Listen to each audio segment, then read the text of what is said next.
Stick with me here. You're about to watch a completely normal guy's life turn totally upside down. Suddenly, people started screaming. I looked up and saw something huge crashing straight down toward a little kid playing below. I literally didn't even think twice. I leaped forward to save the kid. Bam! Something smashed my head, and everything faded out. I woke up in an unfamiliar room with just a rough bed. Suddenly, memories that definitely weren't mine rushed into my brain. I had actually transmigrated into another guy's body. And guess what? His name was also Sun Ergu. What are the crazy odds? Turns out, the original owner was completely fragile. He gave up just because a girl rejected him at a matchmaking meeting. He was only 16 or 17. Absolutely wild. But I couldn't even process that because my stomach was roaring like crazy. Based on his memories, I had landed in 1960s China, a tough era where people could barely get enough food. Our home, Sanjiao village, sat between two mountains near a river. During spring and summer, you could forage wild vegetables or catch fish. But winter was harsh. The village handed out just one meal daily to stay alive. Footsteps echoed. Then a woman's voice called out, "Son, are you awake?" It was my new mom. I didn't know how to face her yet, keeping totally quiet. Thinking I was still heartbroken over the matchmaking, she begged me not to do anything reckless. Hearing that she and dad needed me hit hard. I was previously an orphan. I never had parents who actually cared about me. Right then, I made a firm choice. Now watch closely. I decided I was going to protect this family. I said I was fine, and she brought me pickled vegetables and 2 corn buns. My dad, Sun Goes, sat in the main room holding my little sister Arya, who was barely 3 years old. She had these 2 adorable little pigtails happily bouncing. Super cute, but her cheeks were pale from poor nutrition, wearing dirty clothes way too big for her. Dad said to forget the matchmaking, since 17 is young, with plenty of time. But I cheerfully replied, I'd rather find a wife myself. That girl was awful and actually called me ugly. Mom quickly jumped in to defend me, calling me the most handsome guy in the area. I playfully told her it was all thanks to her beauty, making Mom beam. Dad quietly muttered, I was kissing up, and Mom instantly turned on him. He backpedaled fast, claiming she was prettier than fairies. I sat there chewing my corn bun, thinking, I had his name Sun Go. My name is Sun Ergu. What should I name my future kid? A little puppy? Seeing my little sister's thin face, I decided to find real food soon. This family needs me. Suddenly, Arya couldn't sit still anymore. She kept eagerly calling out for me to eat, kicking her tiny feet toward my tasty food. I broke my bun in half, offering it to her. But right before she grabbed it, I pulled it back. Is Big Brother handsome? She nodded immediately. Big Brother is handsome. That's my girl. After eating and happily chatting, I returned to my room. There's literally zero nighttime entertainment in this rural era.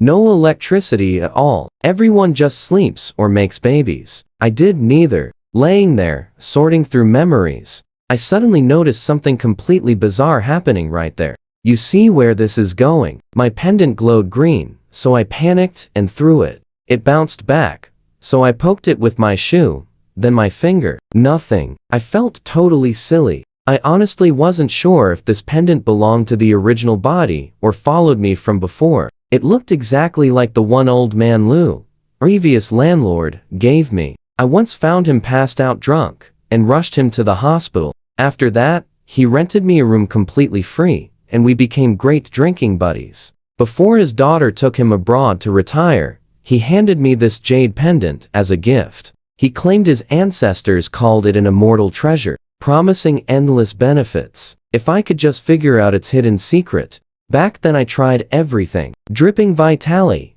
chanting spells, even bowing. Nothing worked. I figured the old guy was just drunk, but later, I had a crazy dream. A sage-like old man appeared, explaining exactly how to activate the pendant. Upon waking, the method was perfectly burned into my memory. Assuming it was a dream, a strange feeling still pushed me to try. The exact moment I finished chanting, blinding light flashed, instantly pulling my soul into a completely different, mysterious dimension. It was absolutely massive, roughly 4 football fields wide. Trust me, we're going to love this. A green mountain, 5 acres of farmland, and a crystal clear spring flowing beautifully. Let's jump right in. The air smelled amazing, packed with strange flowers. I touched the rich soil, perfect for growing crops. Then I walked over to the spring and took a quick sip. Cool, sweet, refreshing water. But right after swallowing, the most insane hunger I have ever felt hit me like a truck. Seriously, I could have eaten an entire cow. I snapped my soul back to my body, sprinting straight for the kitchen completely barefoot. I grabbed a raw sweet potato and just started devouring it like a totally wild animal. My mother just stood there staring at me, totally confused. After a huge pause, she gently said, "Son, the porridge is almost ready. Can you wait a minute?" Nope. I smashed 5 whole potatoes before my stomach finally calmed down.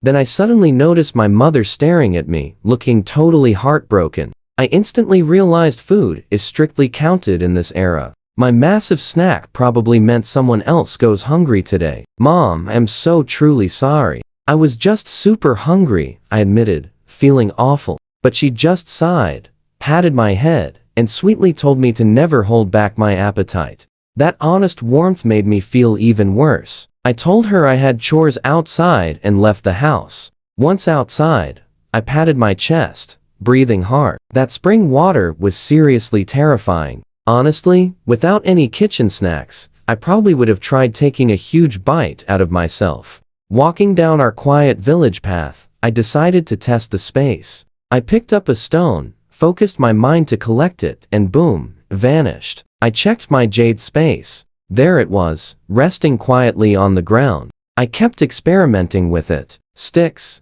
grass, bushes, anything I touched got pulled right in. I could even use a long stick as a hand extension and grab things through it. But stuff like loose dirt, random rocks, and water did not work very well on their own. I even had a pretty crazy idea. What if I grabbed the ground and sucked the entire planet into the space? I tried. Literally nothing happened. Yeah, I definitely overthought that one. My absolute priority now was food. I never want that insane hunger again. Plus, in this tough era, everyone is constantly short on meals. If I could stockpile extra meals inside the space, I could totally help my family during hard times. Now watch this crazy idea closely. I spotted the Heba River, cut a long 4-meter willow branch, and found a nice spot where the river flowed slowly. I dipped the branch in and patiently waited, like some kind of magical fishing. Every time it shook, I tried collecting whatever touched it. First try, a twig, useless. Second, just dead grass. Third try was a rock. I kept pushing until my brain was totally exhausted. Then suddenly, something huge got yanked into the space. I quickly checked. It was a massive grass carp, easily 5 or 6 pounds, flopping wildly inside. I almost jumped and screamed aloud, but I caught myself. I am at the exact age to find a wife. The last thing I need is village gossips calling me a total lunatic. Then it hit me. Can this place preserve stuff long term?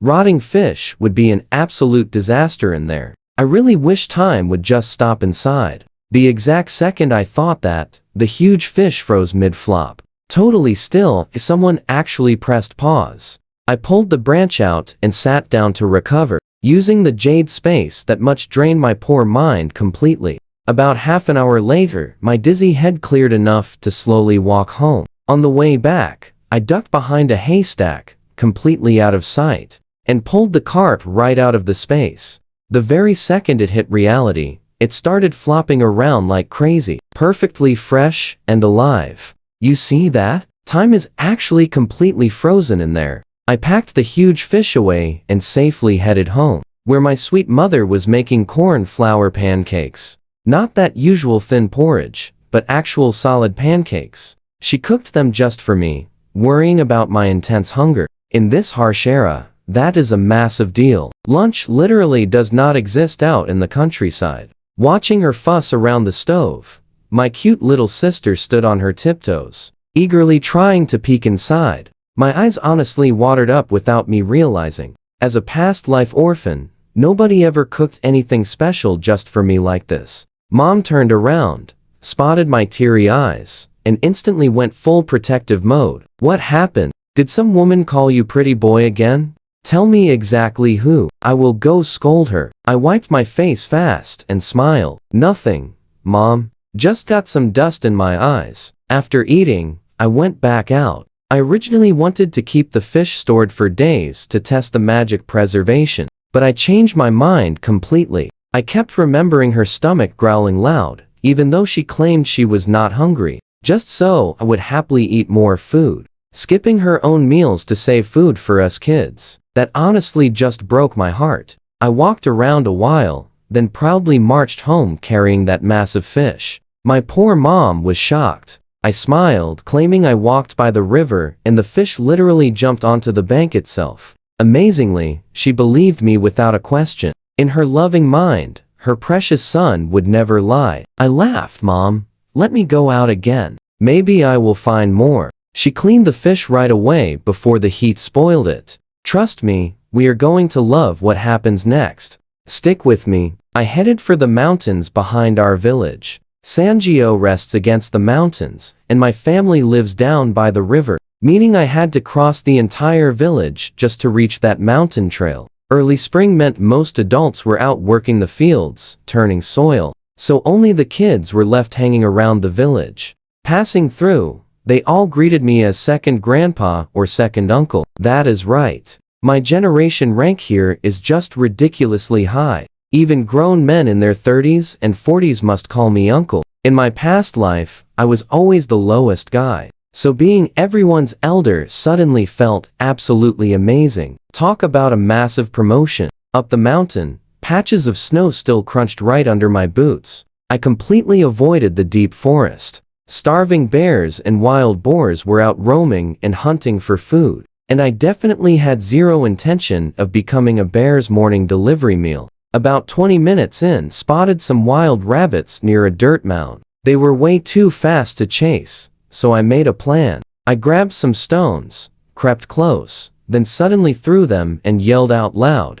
The rabbits panicked and bolted straight into their burrow. Exactly what I wanted. I quickly blocked every single exit with heavy stones. Then I snapped off a long, thin branch from a red willow tree, flexible and long enough to reach far down into the burrow. I poked the branch inside, and whenever I felt it touch something, I used my magical Jade Space to collect it. Watch closely now. I switched angles, poking even deeper. When nothing else moved, I stopped and quickly checked the space. 6 whole rabbits were huddled inside, looking around in total confusion. They were skinny, basically just skin and bones after winter, but 6 rabbits is a solid haul. My mind immediately raced through recipes. Rabbit stew, braised rabbit, spicy rabbit heads. My stomach started loudly growling at the thought. I cleared the stones from the burrow entrances before leaving. No point destroying their home. Maybe more rabbits would move in later, and I could come back for a round 2.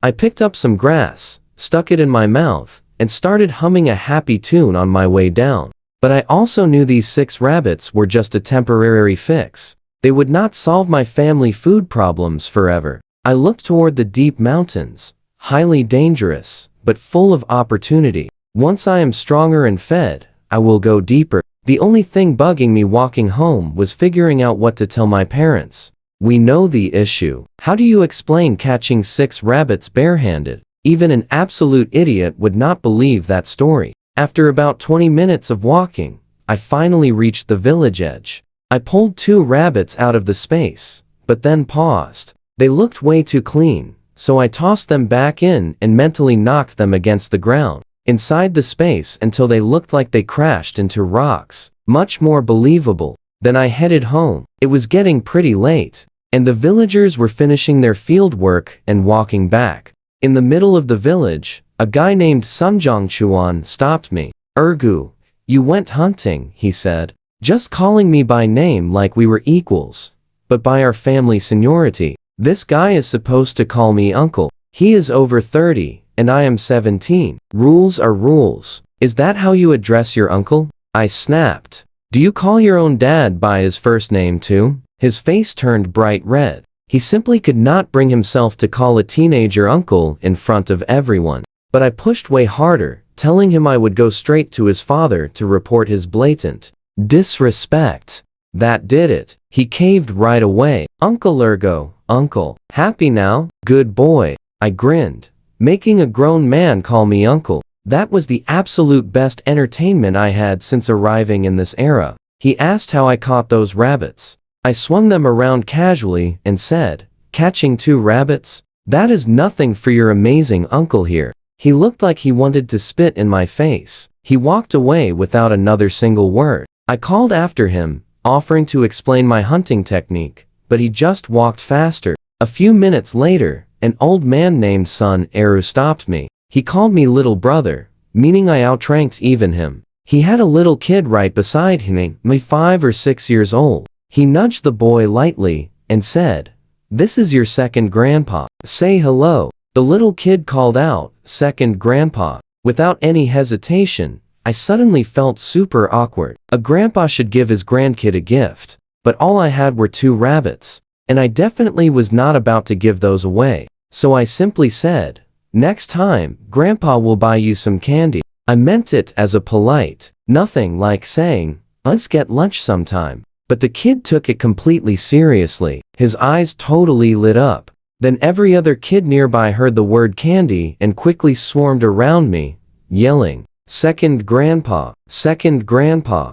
It took old man Sun Aries shooing them away before I could finally escape. When I got home, I yelled, "Mom, Dad, sis, come see what I caught." Both parents rushed out, asking in unison, "Where did you get those rabbits?" And trust me, you will want to see what happens next. Come along with me, you have to see this. My little sister, Arya, bounced in Dad's arms yelling, "Bunny, bunny." She already figured out it meant dinner. I totally bluffed, saying I walked up the mountain, and these 2 rabbits just panicked, sprinted way too fast, missed their hole, and completely crashed their heads right into the rocks outside. I held the rabbits high, showing the bumps as absolute proof. Surprisingly, my amazing mom fell for it completely. My son has the absolute best luck. Just a walk, and he brings home 2 rabbits. She snatched them up, then gave Dad a serious stare. "Sir, dinner will be slightly delayed while I cook up a rich rabbit stew. Any objections?" Dad basically jumped to full attention. He quickly passed Arya over and boldly declared, "Wife, leave all the prep work to me." By the time night rolled around, our whole family finally sat down for dinner. What an absolute feast. Little Arya was hugging a rabbit head practically as huge as her adorable face, munching away happily. Dad was happily sipping his cheap drink and munching on meat, swaying his head with this incredibly smug look that almost made you want to smack him. But then I noticed Mom was just eating her plain, wild vegetable pancake, totally skipping the rabbit. I instantly snatched that pancake right out of her hands and started stacking tons of meat into her bowl. "Mom, stop eating that. We have plenty of meat here. You absolutely do not need to save it for us." Instantly, her eyes grew watery. Her hardworking hands trembled just a bit. She softly asked, "Son, what are you doing?" "I am perfectly fine with the pancake. You and your sister are still growing up so fast. You need the meat." Then she fiercely turned toward Dad. "Look at you, just stuffing your own face. What kind of father acts like that?" Dad's face turned bright red as he mumbled, "I am just happy, okay?" Then my little sister cheerfully chimed in, "Daddy, shame? Daddy, shame." That got everyone laughing. Now pay attention here. I noticed a whole plate of meat was still left. I cheerfully suggested to my parents, "We bring some to my grandparents." They probably had not enjoyed a solid meal in ages either. Both parents agreed to it instantly. Dad called it a totally brilliant idea, and Mom's face absolutely beamed with pure, genuine pride. She happily offered to pack some corn flour too. Dad leaned in close, whispering, "Son, when you look for a wife someday, find one just like your mother, beautiful and so kind-hearted." I smirked and asked Dad, "Is that your honest opinion? Because whenever Mom gets mad at you, remember you saying something completely different." He shot a deeply panicked glance toward the kitchen where Mom washed dishes, then desperately hissed at me, "Keep your mouth completely shut, boy." Are you trying to totally ruin the few peaceful days I have left?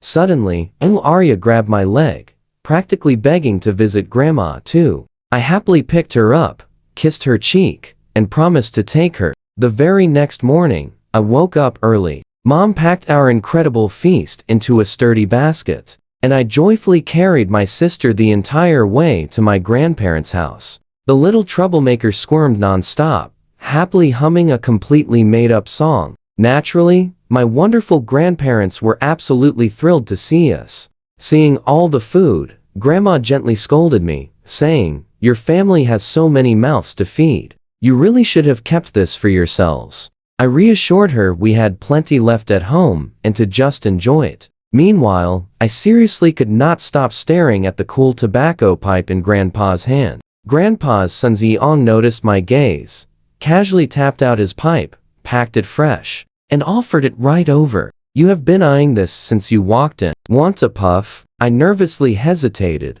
"You will not be mad if I try it?" He casually waved it off. "You are old enough. When I was your age, I was already smoking for years." So, I bravely lit it up and took a drag. That rich smoke hit my throat and lungs like finally reuniting with the long-lost best friend. After ages apart. Now, let that sink in for a second. For a heavy smoker from my previous life, 2 days without one was pure torture. Instantly, every single pore opened up.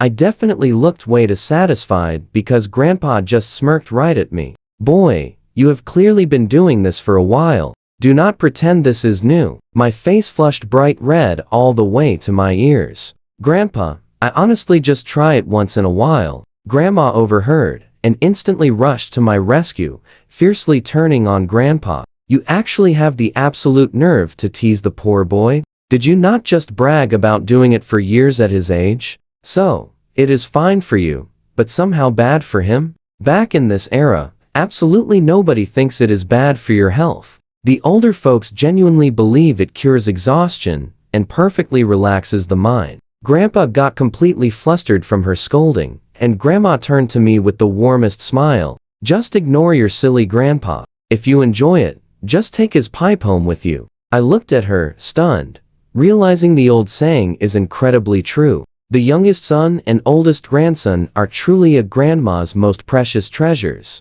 Suddenly, little Arya saw me puffing away and ran over, eagerly tugging Grandma's sleeve. "Grandma, I want some too." Grandma gently patted her head and smiled. "Silly girl, that is definitely not food. Wait right here. Grandma has something much better." She hurried inside and quickly returned with a massive sunflower head, absolutely packed with plump seeds. Right then, something clicked in my head. I suddenly remembered the empty, magical farmland inside my secret Jade Space. So what do you and I make of this? 3 days here, 0 rice or wheat seeds at home. Until now, sunflower seeds alone wouldn't fill an empty stomach. But it was a start. Then, boom, it hit me. The morning's sweet potatoes.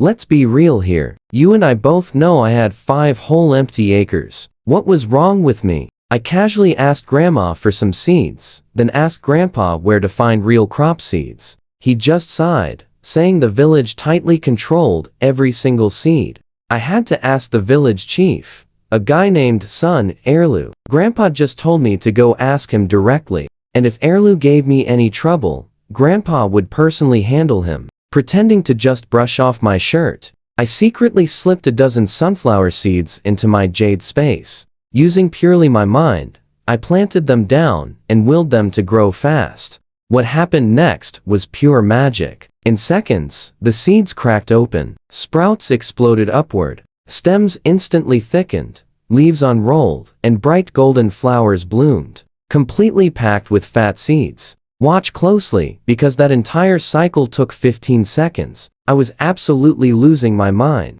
This space was going to completely change my family's destiny. Grandpa noticed my goofy face and asked if I was hiding a secret. I quickly lied, saying I was just happy helping a friend find seeds. I totally made up a story about a city kid who wanted to grow crops for fun. Then I asked Grandpa where the village kept its seeds. He pointed east toward the village office. I took a mental note, said my cheerful goodbyes, and carried my sister home. Back home, the very first thing I did was grab kitchen sweet potatoes, chop them up, and excitedly plant them straight into my magic space. Whether they grew or not was up to fate. But for the village chief, I needed a much more convincing excuse. I'd tell him my friend's family has an elder who researches crops and needs seed samples to study. That sounded completely reasonable, and the chief might actually be supportive. That night, after dinner, I lay in bed wide awake, completely too excited to sleep.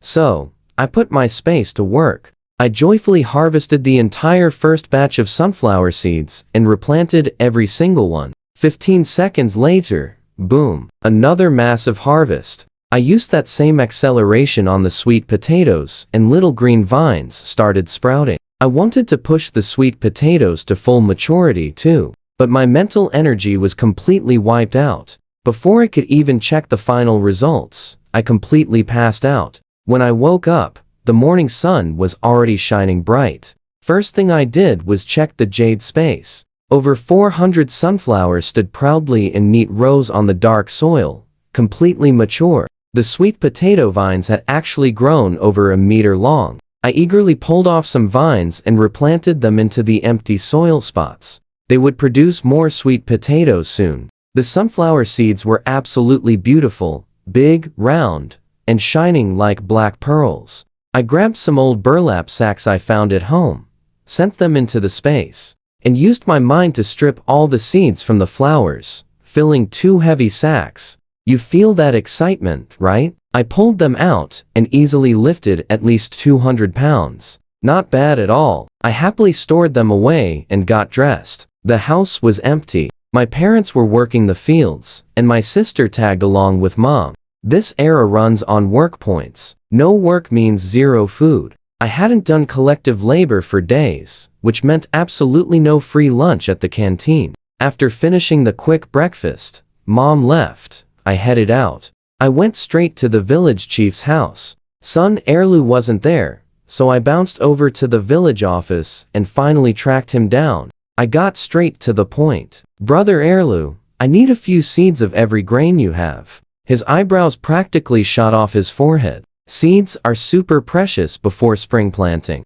So, I smoothly dropped my fake story about a friend whose grandpa works at some national grain research institute. I was totally about to invent a fake name, but Erlu actually knew the real institute and blurted it out himself. The National Grain and Material Reserve Research Institute. I just smiled and played along perfectly. Such a lucky break. He thought about it seriously, grabbed his keys, and said the storage was next door. He warned me to only take a few while he watched. The storehouse smelled deliciously like fresh grain, with endless bags lining the dusty shelves. I carefully counted out 5 wheat seeds, a few golden corn kernels, 5 sorghum seeds, 5 rice grains, and tiny handfuls of pumpkin, soybean, and mung bean seeds, all packed into a cloth bag. Then I boldly asked about vegetable or fruit seeds. He looked at me like I was completely crazy. Every single inch of land goes to grain nowadays. Nobody has extra room for vegetables and fruits.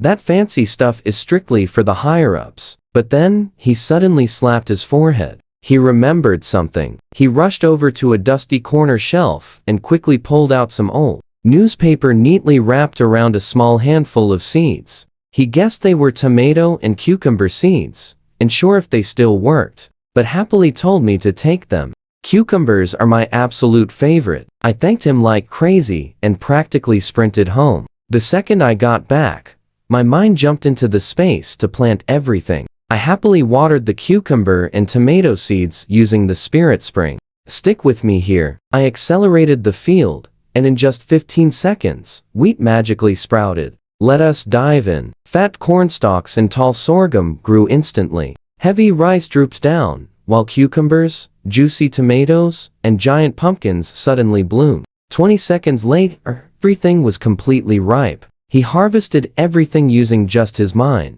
then immediately replanted the fresh seeds to hit accelerate once more. However, just as the massive 2-acre second batch almost finished growing, his mental energy completely crashed. His head throbbed like someone had smashed it with a hammer. Blinding, absolute agony. His entire vision started aggressively warping and blurring out. Unable to hold on any longer, his legs totally gave way. He tried fighting to stay awake, but pure darkness swallowed him up. Hitting the ground hard, he completely passed out. The crops inside the magical space paused right where they were, waiting patiently for his return. By the time he finally woke, noon had arrived. He immediately checked the farming space again, and the beautiful sight made him insanely happy. Beautiful golden wheat swayed gently in the breeze alongside perfect corn cobs and tall red sorghum. Heavy rice bent downwards, surrounded by bright green cucumbers, juicy round tomatoes, and absolutely massive yellow pumpkins everywhere. Every single thing fully ripened while he slept. He collected everything with just one thought, swiftly replanting all 5 acres using brand new seeds right away. He saved the remainder to feed his family. He even used his mind to shell the wheat and corn, effortlessly grinding them all into fine flour. Pulling everything out of the farming zone, he gathered 20 pounds of fresh wheat flour. Now pay close attention to this haul. 20 pounds of rice, 50 of pure corn flour, 2 giant 20-pound pumpkins, and over 10 fresh cucumbers and tomatoes. Zero filler. No ground-up cobs mixed in like standard village food. Pure golden corn. Now, our guy desperately needed a solid story explaining this massive stash. So he made a fast trip to the city, strictly creating an alibi. By the time he finally arrived back home, it was getting late. Heading straight into the kitchen, he steamed some rice, sliced 2 tomatoes, and grabbed 3 eggs from the cabinet. Then he quickly placed 1 egg back. Not because he was being cheap, but because eggs literally acted as currency then. Villagers trade them at supply stores for salt, matches, and oil. Nobody casually eats eggs unless someone literally just had a new baby. 20 minutes later, a massive pot of fluffy rice and delicious tomato scrambled eggs sat perfectly on the table. The timing was absolutely flawless. His parents walked inside with his younger sister right as he finished. She instantly sniffed the air like an adorable puppy, her tiny nose twitching. Super adorable. But his mother turned completely pale. Son, where did you get all this? His father sounded incredibly stern. Ergu, you better not be stealing things. We might be poor, but we maintain our dignity, he explained quickly. He claimed he helped an elder get seeds from the chief, adding that their relative worked at the prestigious National Grain Research Institute. Being incredibly grateful, they supposedly sent all this rich food as thanks. He pointed directly at the packed bags. His parents walked over, nervously opening them up one by one. Flour, rice, cornmeal, 2 massive pumpkins, cucumbers, and tomatoes. Their jaws completely dropped. We both know this food is a miracle here. His father was literally shaking. Is this real? Even for a thank you gift? Why would they ever send this much food? Are they crazy? He quickly replied, city people are generous, and the seeds help their important research. Then he smoothly changed the subject. He suggested sharing decent portions with his elderly grandparents, since they definitely deserved good meals, plus giving some to the village chief who originally helped him secure those important grain seeds today. His mother smiled with genuine pride. You are right, son. We cannot forget our gratitude. His father nodded in agreement, but softly added, just be extremely careful from now on. We never want to owe powerful people too much. His sweet little sister understood absolutely none of this chat. She just stared at the delicious food with massive, hungry eyes. Mom warmly laughed and said, all right. Enough talking, everyone. Let us eat before it gets cold. They finally sat down to eat. Watching his family enjoy an actual meal, he felt a beautiful warmth in his chest that his previous life totally lacked. After eating together, he carefully divided everything up. 3 pounds of flour and rice, 10 pounds of cornmeal, a giant pumpkin, plus fresh cucumbers and plump tomatoes specifically for his grandparents. For the village chief, he packed 1 pound of flour, 1 of rice, and 10 of cornmeal. His parents fully supported this solid plan. Early next morning, he loaded a massive basket and headed towards his grandparents' place. strictly taking hidden back roads to avoid nosy people. Back then, you literally cannot imagine what desperate, starving villagers might do seeing someone casually carrying that much food. His old grandparents became incredibly emotional seeing the huge bounty, actively trying to return it by claiming they were fine. He had to explain repeatedly that his family had plenty before they finally accepted. Then he quickly dropped off the chief's share. The chief laughed loudly, saying good deeds really pay off. Our boy insisted he absolutely deserved it. Right after that exchange, he confidently headed straight for the dangerous mountains again. Yesterday was far too late, yielding just a few tiny rabbits. Today, equipped with his mother's fresh pancakes packed safely inside, he felt completely ready for an epic day hunting. We pause here. He found way more animal tracks up the mountain. Trust me, it gets wild. Alright, stick with me. We are about to watch a total mastermind trap some pigeons. I snuck close, touched the trunk, and sucked them into my space. Got them. Then I snatched a few small birds the exact same way. I boldly pushed deeper into the forest. Then I heard it. A familiar, heavy, grunting noise. Sounded almost exactly like pigs. Yep, wild boars. I had zero weapons, absolutely no way to fight them directly. So, I quietly backed away and began collecting forest vines. My plan was genius. I am a brain guy, skipping brute force. I would weave a massive vine rope, and the second a boar touched it, bam, into my space. No need for some dangerous face-to-face brawl. I found a narrow gap between thick bushes, the perfect bottleneck. I tied one end of the rope to a tree, stretched it about 40 centimeters high across the dirt path, and perfectly hid it under the tall grass. Then I grabbed the other end and sneaked right back toward those boars. I crept close, tossing a rock into the brush. The loud crash totally startled them, but the giant leader absolutely did not run the way I planned. Now watch closely. Everything flips here. It charged right at me, others following.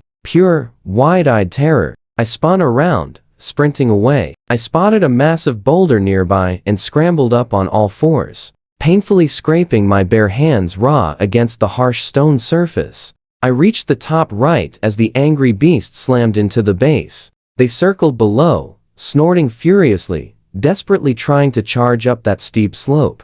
But the giant rock was too steep and slippery. They kept sliding back down. Once my racing heart finally slowed down from absolute panic to just pure fear, an epic idea hit me. I still held that vine. I leaned over, whipping it down at the biggest beast. The vine smacked its back, and the very second it connected, I instantly activated my space. The boar vanished. That gave me massive confidence. I kept swinging the vine at the remaining pack. But these animals are not stupid. After seeing their friends vanish one by one, 3 of them totally panicked. 2 found a quick opening and dashed into the brush before I could even reach them. A third tried escaping too, but it hilariously bumped right into my swinging vine. Sucked into the space, I watched the last 2 boars vanish into the bushes and actually felt a little annoyed.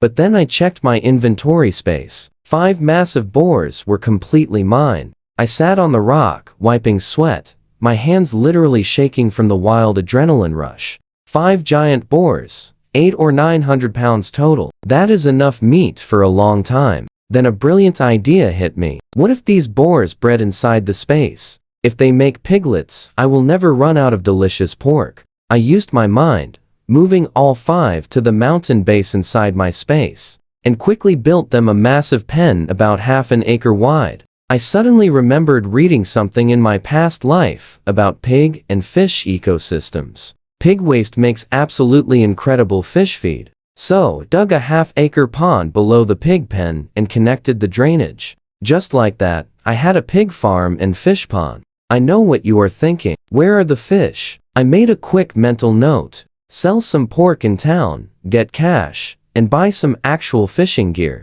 Seriously, no more of that ridiculous willow branch nonsense. I kept trekking deeper into the mountain for another hour, catching 2 wild chickens and 3 more fluffy rabbits along my epic journey. By then, the sun was shining straight overhead, so I decided to stop. If it got dark before I found my way back home, Poor parents would totally freak. I found a spring, pulled a pigeon from the space, and used my mind to instantly gut and pluck it totally clean. Washed it in the spring water, found dry wood, skewered the bird onto a stick, and happily roasted it right over the crackling fire. I turned it slowly until the crispy skin was golden and dripping with oil, sprinkled some pocket salt, and it sizzled on that hot, tasty meat. No fancy seasoning at all, but that roasted pigeon tasted absolutely incredible. I wolfed it down with 2 pancakes and some spirit spring water from my space.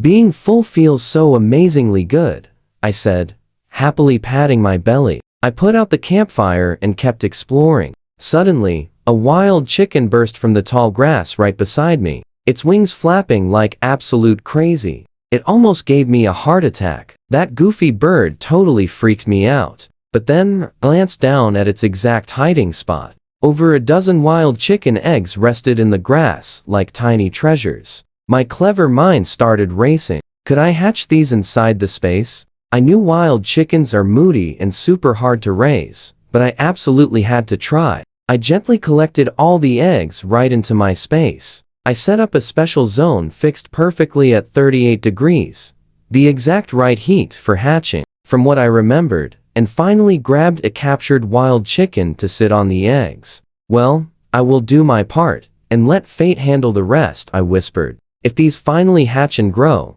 I will never run out of fresh chicken or eggs again. I pictured tiny chicks running around my space, and simply could not help but smile. I hummed a cheerful little song as I continued through the forest. Us simple folks are happy, just truly happy. When the warm sun started going down, I proudly called it a successful day. What do you and I make of this haul? 7 rabbits, 5 chickens, 4 pigeons, 5 mystery birds, and 5 crown jewel boars. Not bad. Same trick as before. Alright, stick with me. Nearing the village, I pulled 2 rabbits and 2 wild chickens out from my space. I left the small birds inside. Those things barely have any meat. Plus, I couldn't explain how I managed to catch birds with just my bare hands. What would I say? That I can fly? I got way smarter this time. I stuffed everything into a thick burlap sack so nobody could see my loot inside. If anyone asked, I would just claim it was wild mountain vegetables.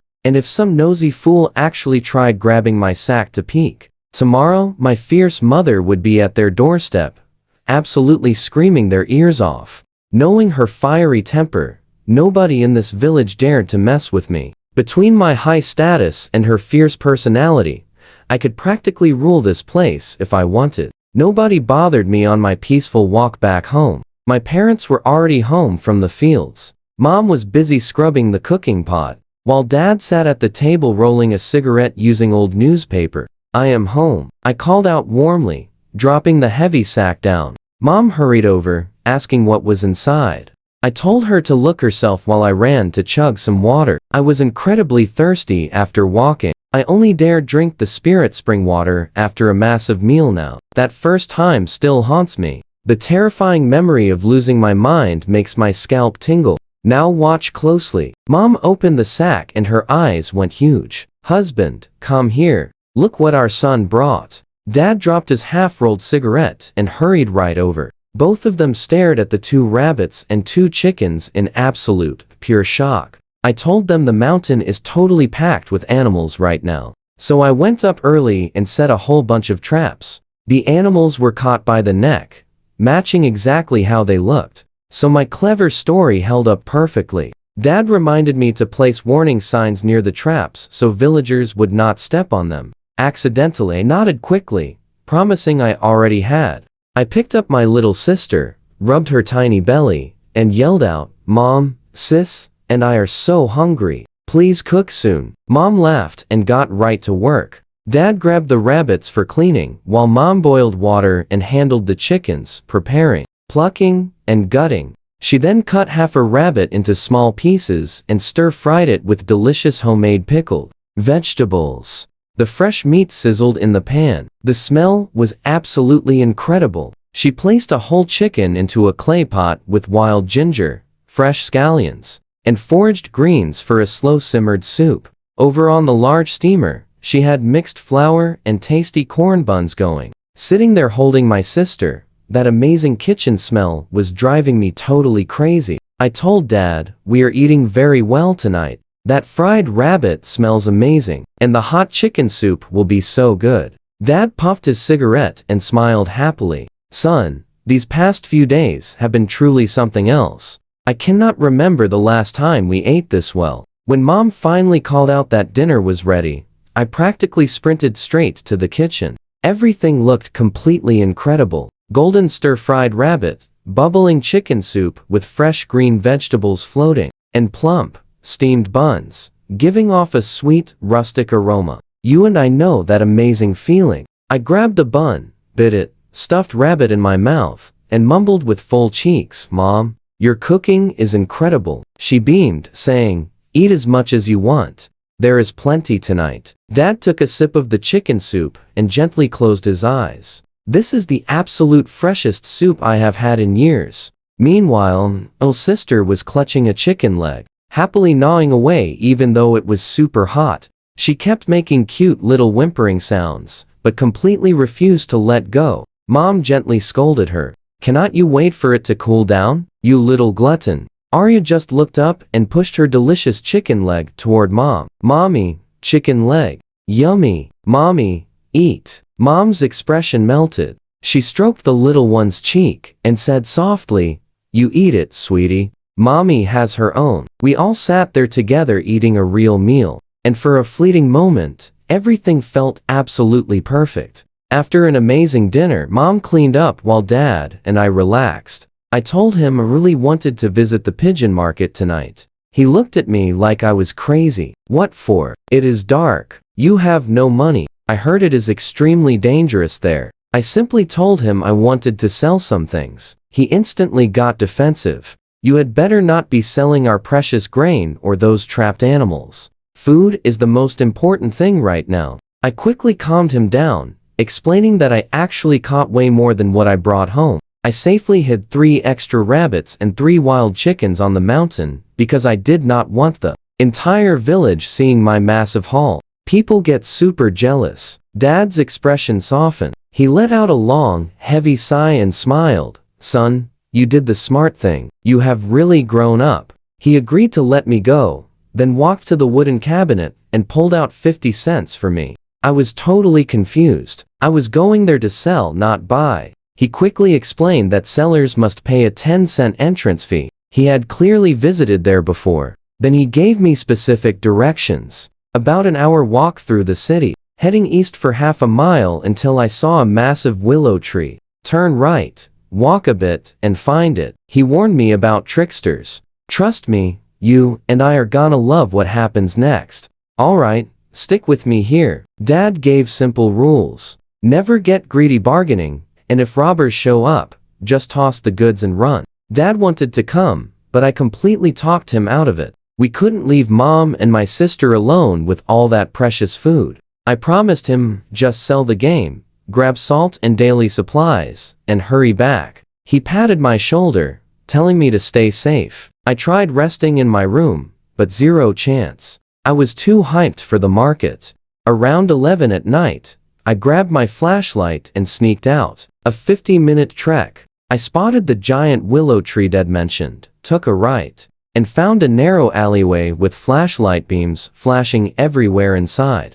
This was the spot. 2 massive dudes guarded the entrance. One mumbled, buying or selling. Selling first, then buying. Entrance fee is 10 cents. I paid up and walked in. The place was absolutely jam-packed. People hauling bundles, stalls set up everywhere. I grabbed a quiet corner, dropped my sack, and waited nervously. Soon enough, a guy in a heavy jacket, with the scarf hiding his face, approached me. What are you selling, kid? I opened the bag for him. His eyes completely sparkled. Wild rabbits and chickens, I replied. If you want them, give me a solid price. He started nitpicking immediately. Now watch closely, here is where it gets fun. He called my game skinny, but I've handled cheap scammers like him for 10 whole years. I saw right through his act. He wanted my goods, but tried to lowball me. In this era, Sellers are king. So I dropped the nice guy routine. Brother, these are fresh today. You want them? Name your price. If you're just here to waste my time with cheap haggling, no, thanks. Exits there. Jacket guy realized I wasn't some pushover kid, so his whole attitude flipped. Hey brother, I was just making conversation. Don't get mad. How about 3 yuan per chicken and 5 per rabbit? I'll buy it all. But I was totally done with him. I raised my hand and said, nope, not selling. He panicked, offering a cigarette to stall. I took it, secretly checked inside my space to ensure it wasn't spiked, then lit it up. I told him straight up, pork costs at least 3 yuan a pound around here, buddy. My chickens easily pull 6 yuan, and my rabbits are 5 pounds each. His offer was a joke. Suddenly, small crowd gathered around. A dude with a super raspy voice interrupted. Brother, your price is totally fair. If he doesn't want them, I'll take the whole batch. Jacket guy raged. Hey, I was here first. The raspy guy didn't even blink. He slapped him hard. Watch your damn mouth. Jacket guy deflated instantly, stammering. He never refused to buy. He whipped out 2 10-yuan bills. He grabbed 1 chicken and rabbit, then scurried off. The raspy man snorted. Absolute coward. I'd have wrecked you. You felt that too, right? This absolute unit had seen war. He faced me, pulled out 4 10-yuan bills, asking to buy the last 4 animals. I paused, then only took 3 bills. He stared, totally confused. I smiled. I can tell you're a real hero, man. I'm just a normal guy feeding my family today.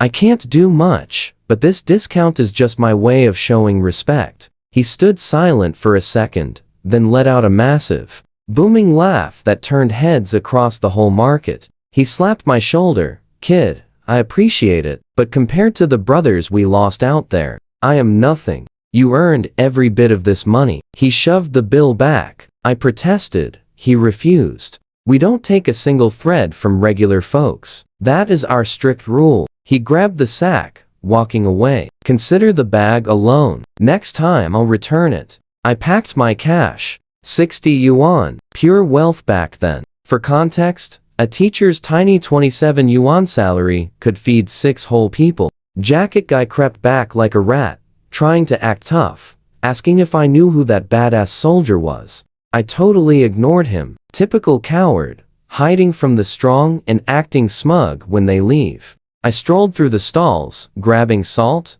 matches, and 2 pounds of cooking oil. Next, I hunted down my main goal, essential ration tickets. I found a dealer named Lua Shou, checking prices for tobacco, lure, sugar, cloth, and even some rare shoe tickets. He seemed shocked. I wanted so much, questioning if I had the cash. He passed a cigarette, which I safely scanned before puffing. Survival habits. You absolutely cannot be careless while carrying 60 whole yuan in your pocket.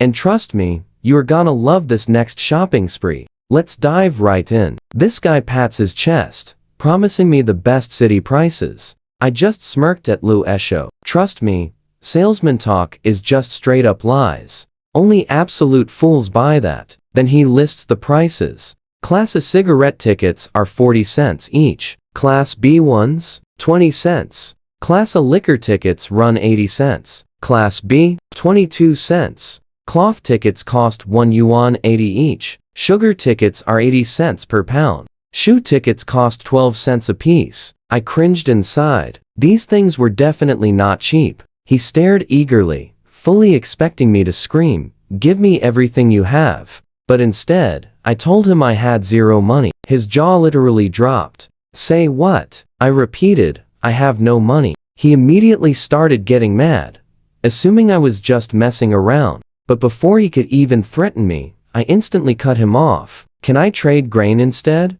He completely froze up. Wait, did I hear that right? Real grain? Yep, exactly what I said. Will any grain work? Instantly, his head started bobbing up and down like a chicken pecking at corn. Yes, any grain, anything edible. I will pay the highest prices in the city. Man, I just could not help myself. Wait, so when I buy tickets, you offer the lowest price, but paying with grain gets me the highest. Unbelievable. Brother, you are not running a business here. This is basically a charity. His face turned bright red. Honestly, those were just standard sales pitches. Nobody ever questions. He quickly counted his inventory. 10 Class A cigarette tickets, 20 Class B, 15 Class A liquor tickets, 20 Class B, plus 12 pounds of sugar tickets, 10 meters of cloth, and 10 shoe tickets. Grand total, 46 yuan. Then he asked what specific type of grain I had. I simply told him, pumpkins and sweet potatoes.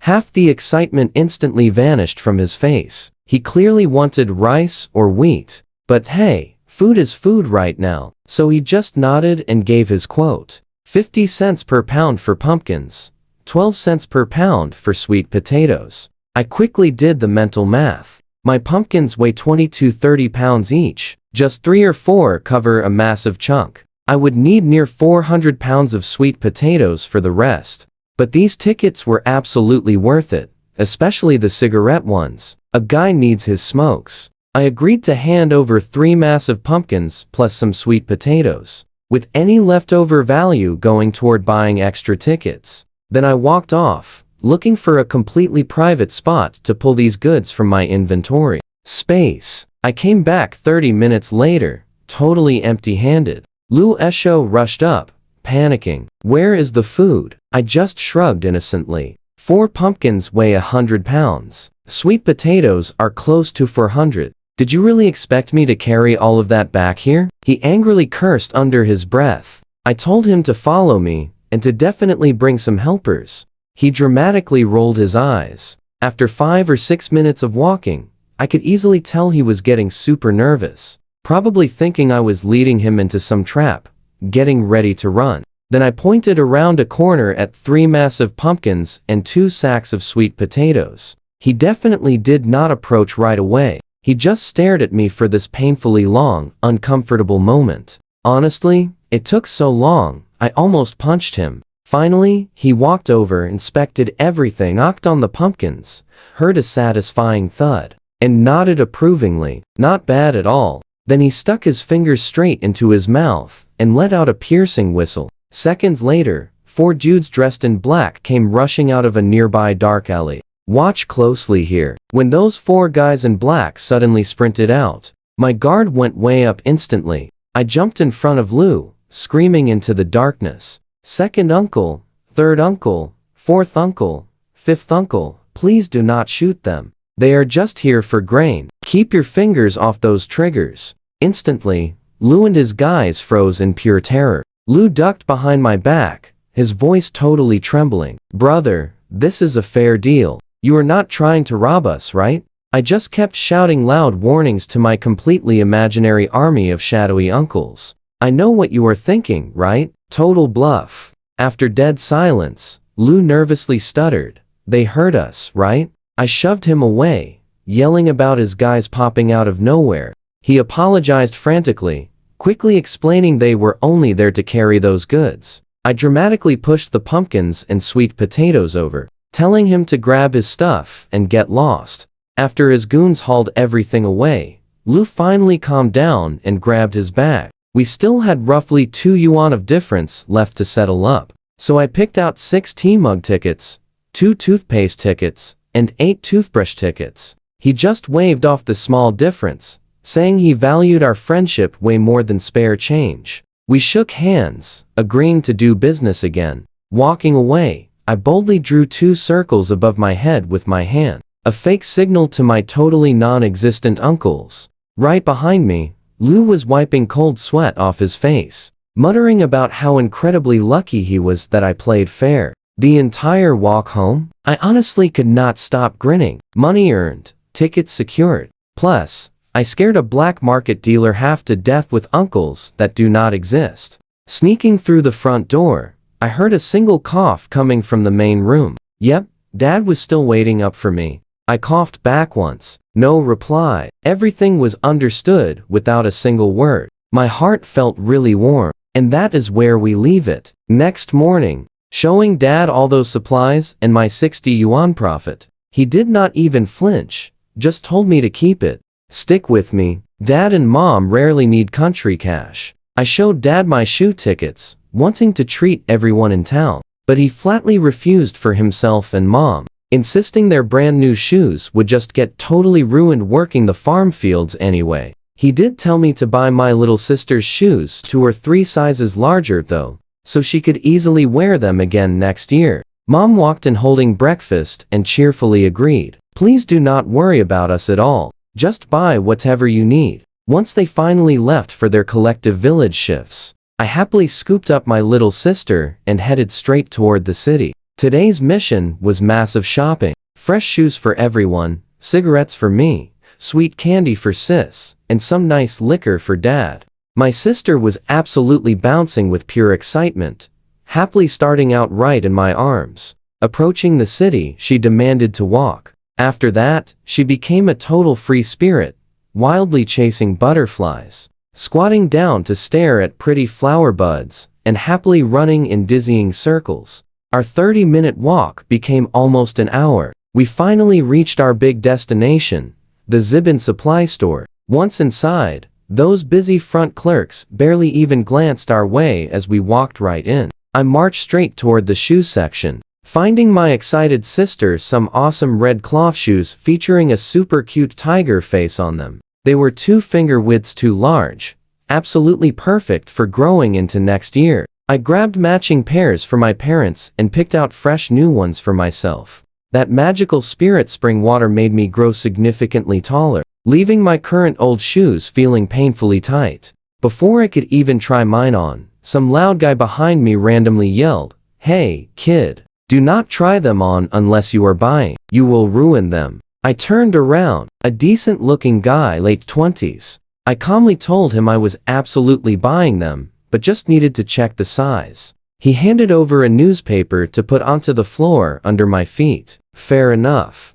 Afterward, I marched back to the main counter to place my real order. 2 cans of malted milk powder, 1 pack of Jianghua cigarettes, 1 whole carton of diamond cigarettes, 1 bottle of Mai liquor, 2 bottles of Finio, 2 bottles of Dukong, 3 pounds of white rabbit candy, 2 pounds of white sugar, 3 pounds of hard candy, 2 pounds of tasty pastries, and 10 heavy pounds of soybean oil. Those clerks stared, mouths wide open. "Are you sure?" one asked. Honestly, you and I would be shocked too. I do not blame them. This massive order would cost a regular worker to a whole month's of wages. Plus, everything requires ration tickets here. Confidently, I pulled out my giant stack. They carefully checked each ticket, then tallied the final price up. 32 yuan and 40 cents, including our shoes. I paid the cash without a single hesitation. They packed everything into my basket,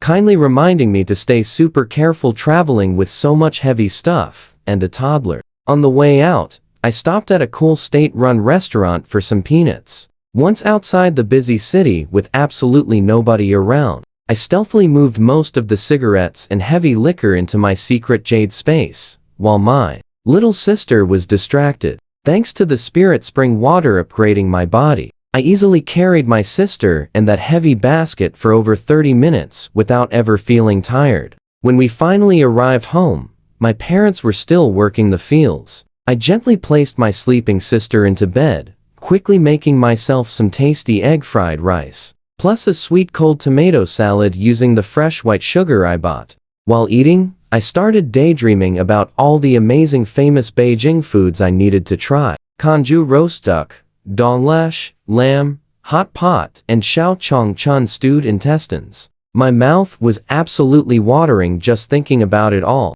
I fell asleep right beside my sister and did not wake up until my parents finally got home. Seeing the overflowing basket, Mom immediately asked why I bought so much stuff. I proudly pulled out their 2 new pairs of shoes. Mom instinctively scolded me. "I already have shoes. I know what you are thinking," she scolded me, but then stared at the new shoes, smiling and happily giggling. They featured little embroidered flowers. Dad was much more straightforward. He grabbed his pair, tried them on, walked around, and loudly announced, "A perfect fit. My boy has excellent taste." Mom tried hers on too, noticing her old socks were completely covered in rough patches. I promised to buy her new ones next time I visited the city. She quickly waved me off. I am working fields all day. What do I need fancy socks for? I am completely saving these shoes for special occasions, like visiting my mother's house or big village celebrations. Dad playfully smirked. You are right. I guarantee within 3 days you will be wearing those shoes everywhere, showing them off to the entire village. Mom angrily yelled at his smart mouth, while Dad and I just cracked up laughing hard. My little sister had absolutely no idea what was happening, but started giggling anyway. Mom playfully snapped at her. What are you laughing at, little rascal? You do not even understand. I happily scooped up my sister and wrapping a sweet white rabbit candy for her. Mom scolded me for spoiling her rotten, but I simply shrugged. She is my sister. I will spoil her if I want to. While the little girl sucked her candy with big eyes, staring at Mom, I started thinking about a very real problem. I had plenty of food inside my space now, but no legitimate way to explain where it all came from. So what do you and I take from this? I desperately needed a city income source to safely explain my space items without raising suspicion. Sure, I could swap 2 wild boars for a cushy city job, but honestly, being stuck in a daily grind like everyone else in this era sounded awful. Trust me, you and I are about to watch him dodge that boring life completely. Mom headed off to make our dinner some simple dough soup and stir-fried wild greens. Meanwhile, I grabbed some roasted peanuts and that fancy bottle of mai, casually asking Dad if he wanted a drink. Dad, the ultimate henpecked husband, stayed totally silent. He just gave Mom this absolute goofy grin. She immediately rolled her eyes. For heaven's sake, you're a grown man. Your son offers you a drink, and you stare at me like I'll stop you. Tell me, when have I ever kept you from having a drink? Dad instantly agreed. Absolutely thrilled it was Mai, but the moment Mom heard that specific name, she jumped right up, snatched that bottle away, and declared, "This is way too expensive for your father. Save it for your grandpa. You two are drinking something else tonight."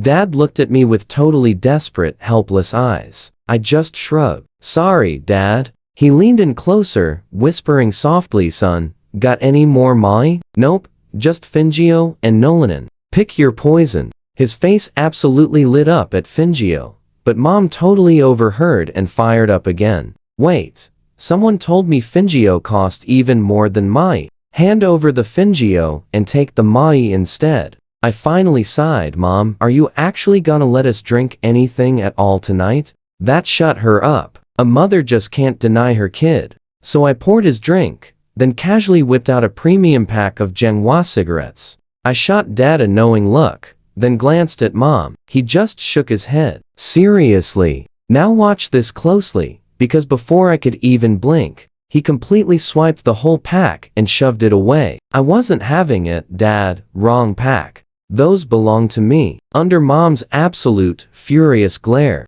Dad reluctantly pulled the cigarettes back out. Must have grabbed them by accident. Come on, son. What's yours is mine, right? Cigarettes are just cigarettes. They all make smoke. If any smoke works, I fired right back. Why not stick to your cheap homemade tobacco? Then Mom jumped in to start lecturing him.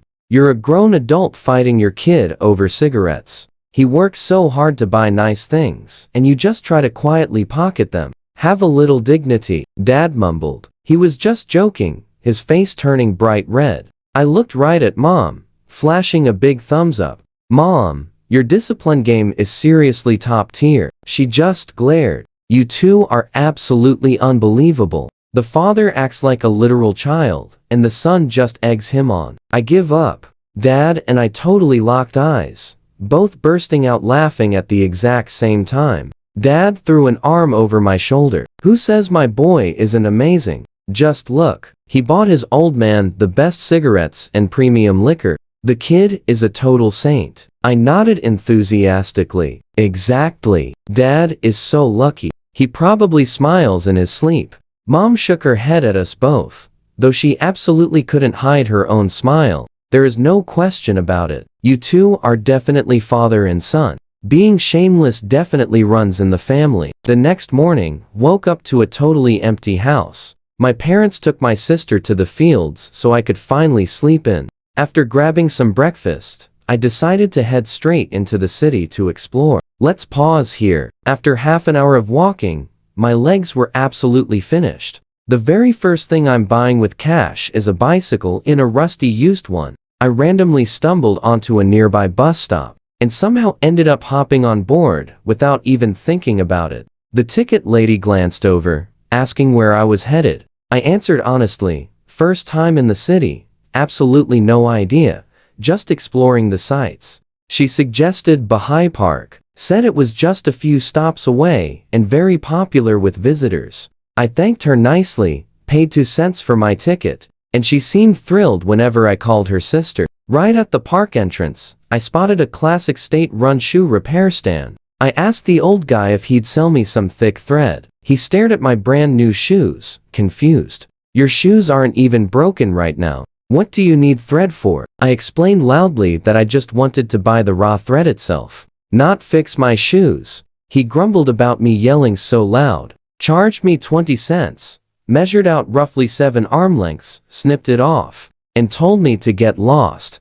Now, had fishing line, but 0 hooks. I stood there thinking hard, until the old man looked up once again. Why are you still standing here? No refunds. I quickly offered him a premium cigarette and asked if he had anything I could bend into a fish hook. He instantly softened up, lit that cigarette, and mentioned a state-run shop sitting just inside the park that sold fishing hooks of every single size. He also looked me up and down, just shaking his head in disbelief. You claim you're going fishing, but you brought absolutely nothing with you. Save your cash and go home, kid. I politely thanked him and headed right inside. I found the little shop and bought several hooks in totally different sizes. The saleswoman claimed she'd worked there 2 whole years and never seen anyone buy that many hooks at once. Are you sure you even know how to fish? I didn't bother explaining anything. Down by the lake, I dug up earthworms beneath a big tree,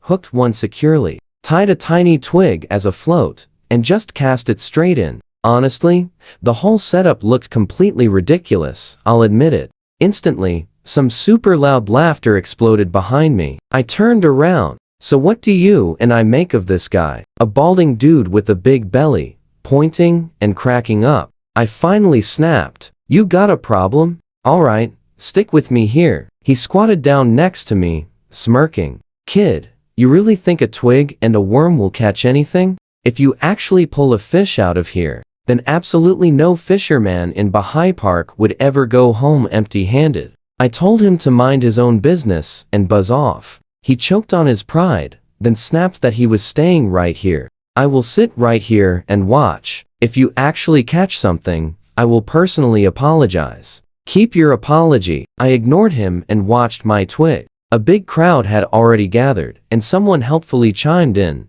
Hey, young man. There is no way you catch anything like that. Just go home and stop wasting your time. I tuned everyone out, keeping my eyes glued to the water. Meanwhile, the bald guy in the jacket kept trash talking to the whole crowd. Look at this clueless kid. 1 line, no weight, and his hook is literally the size of a baby fist. What fish here could even swallow that huge thing? Everyone was laughing and mocking me. But then, I noticed a tiny detail. 2 shiny luxury pens clipped right to his pocket. So, I changed my mind. I yelled out, if I catch a fish, forget your apology. Just hand over one of those fancy pens. He burst out laughing again. Deal. Now watch closely, because here is where it gets crazy. He started declaring a penalty, but he never even finished his sentence. Right then, a sudden bump hit my line. I instantly activated my secret Jade Space, pulling whatever touched my hook directly inside it. Boom! A solid 3-pound carp. I quickly attached it to my hook from inside the magical space, then yanked the fishing line hard. A massive fat carp broke the surface. The entire crowd instantly went dead silent. I grinned right at the guy. So, bet still on? With everyone staring, he could not back down. Reluctantly, he unclipped the fancy pen and handed it over. A bet is a bet. I offered him a cigarette, casually praising him for actually being a man of his word. He ignored the smoke, stared at his pen one last time, and walked off. Then I went back to work. Every 7 to 15 minutes, I casually pulled out another huge fish. Anything too small or way too big, I just secretly absorbed them right into my magical space. 2 hours later, a massive mountain of fish sat beside me, and a huge crowd gathered. A guy in his 50s eagerly stepped forward. "Kid, you cannot eat all those. Sell me one." Now, in this specific era, private buying and selling was highly illegal. They considered it illegal profiteering. I was not risking any trouble, so I clearly announced, "I cannot sell fish. That is totally illegal. But if you have ration tickets, we can trade." His eyes practically sparkled. He quickly offered 2 premium cigarette tickets for a single fish. "I know what you are thinking. Genius move, right?" I gave him a 2-pounder. He was thrilled, and the floodgates completely burst open. Another guy stepped up, offering a 1-pound meat ticket for 2 fish. Meat tickets were super valuable, but honestly, I did not need any meat. I had whole wild boars in my space. "No thanks, keep it." His jaw dropped. He could not believe I turned down fresh meat. Standing up, I loudly announced, "Everyone, I am only trading for cigarette and liquor tickets. Those get top priority." Someone instantly offered 2 premium liquor tickets. I quickly calculated the market rates. That was a fair deal for 2 fish, around 2 pounds each. We swapped immediately. After that, people simply could not line up fast enough. One guy had 20 pounds worth of bulk liquor tickets for 2 fish. Someone else traded 5 feet of cloth tickets for 1 big catch. The crowd was shouting, pointing, and fiercely negotiating. "That one is at least 3 pounds, right? Oh, yeah, done deal." Business was absolutely booming. The eager crowd traded for my entire pile of fish insanely fast. Once they left, I just kept fishing. By 4 p.m., 50 or 60 huge fish were stacked up right behind me, easily over 130 pounds of total fish. I honestly started regretting not hiding them in my space. Suddenly, someone yelled out in pure excitement right behind me. Holy crap! The old director was actually telling the truth. I turned around to see a bald dude in his 30s. His belly looked 8 months pregnant, and he stared at my epic fish pile with his eyes literally popping out. He introduced himself as Sun Fuge, head of the purchasing department for the massive state-run textile factory right next door. His boss heard some kid at Bahai Park caught over 30 fish in a single morning, so he rushed over to see it for himself. 30? Man, this is easily 50 or 60. I figured that explained his huge belly. In this specific era, the purchasing department guys definitely eat way better than anyone else. I told him straight up, "I cannot sell. Private selling is a total crime, but I trade for tickets." He instantly pulled out a massive handful. Salt tickets, oil tickets, and even tea tickets, liquor, cigarette, sugar, and pastry tickets. This absolute legend was a walking ticket shop. We carefully traded everything, ticket by single ticket. Once his tickets ran dry, I still had 4 giant fish left, weighing 5 or 6 pounds each. He curiously asked what my plan was for the rest. I carelessly replied, "Take them home, salt the leftovers, and just throw out the absolute rest." So, what do you and I make of this? Hilarious, right? Realizing I sounded rude to my VIP customer, I offered 2 freebies, but he just waved me off. Stick with me. He didn't want charity, he wanted to buy them. When I hesitated, he explained something totally brilliant. His textile factory is a state enterprise with real purchasing rights. Selling to them was completely legal. It was even encouraged. He could write an official receipt. That sudden realization hit me like pure lightning. I was so scared of speculation laws. I never even thought about dealing with stuttering companies directly. He quoted me the official price of 4 cents a pound, then dropped his voice, looked around, and whispered the black market price was 1 yuan per pound. My leftover fish weighed 22-30 pounds total. He handed over 3 10-yuan bills. "Let's make it 30 deal?" What could I even say to that? I gladly accepted. After his crew packed the fish, he told me to visit the textile factory anytime I had game to sell. I just needed to drop his name at the front gate. He asked my name. When I said Sun Ergu, he beamed. Hey, we have the same surname. You better come to me first. From now on. Then he threw his arm around my shoulder like we were best friends. I'm not exactly huge on hugs, so I smoothly slipped away. After he left, I kept on fishing. But this time I didn't actually pull a single catch to the shore. Now watch this closely. Every single fish touching my line vanished straight into my space. Plenty of room. Right around sunset, I packed up, caught the bus, and stopped at the supply store. I pulled out all the tickets I traded for that day, ordering a carton of Diem cigarettes, 1 Maui, 2 Finio, 2 Du Kong, and 10 pounds of bulk liquor. The clerk recognized me instantly. Didn't you just buy all this? Already gone, I lied without blinking twice. Oh, I'm just the village delivery guy. I sell our catches and buy whatever everybody back home needs. The supply clerk got super curious and asked what we normally sell. I told her, fish, wild boar, rabbits, chickens, just that kind of stuff. Her eyes sparkled, and she asked if I could sell some to the supply store next time around. I hesitated about the rules, but she quickly explained her store had authorized purchasing rights, just like the factory. She even mentioned the speculation. Enforcement officers give everybody a friendly heads up before any raids. Nobody actually wants to push hungry folks over the edge. That reminded me of the classic rule.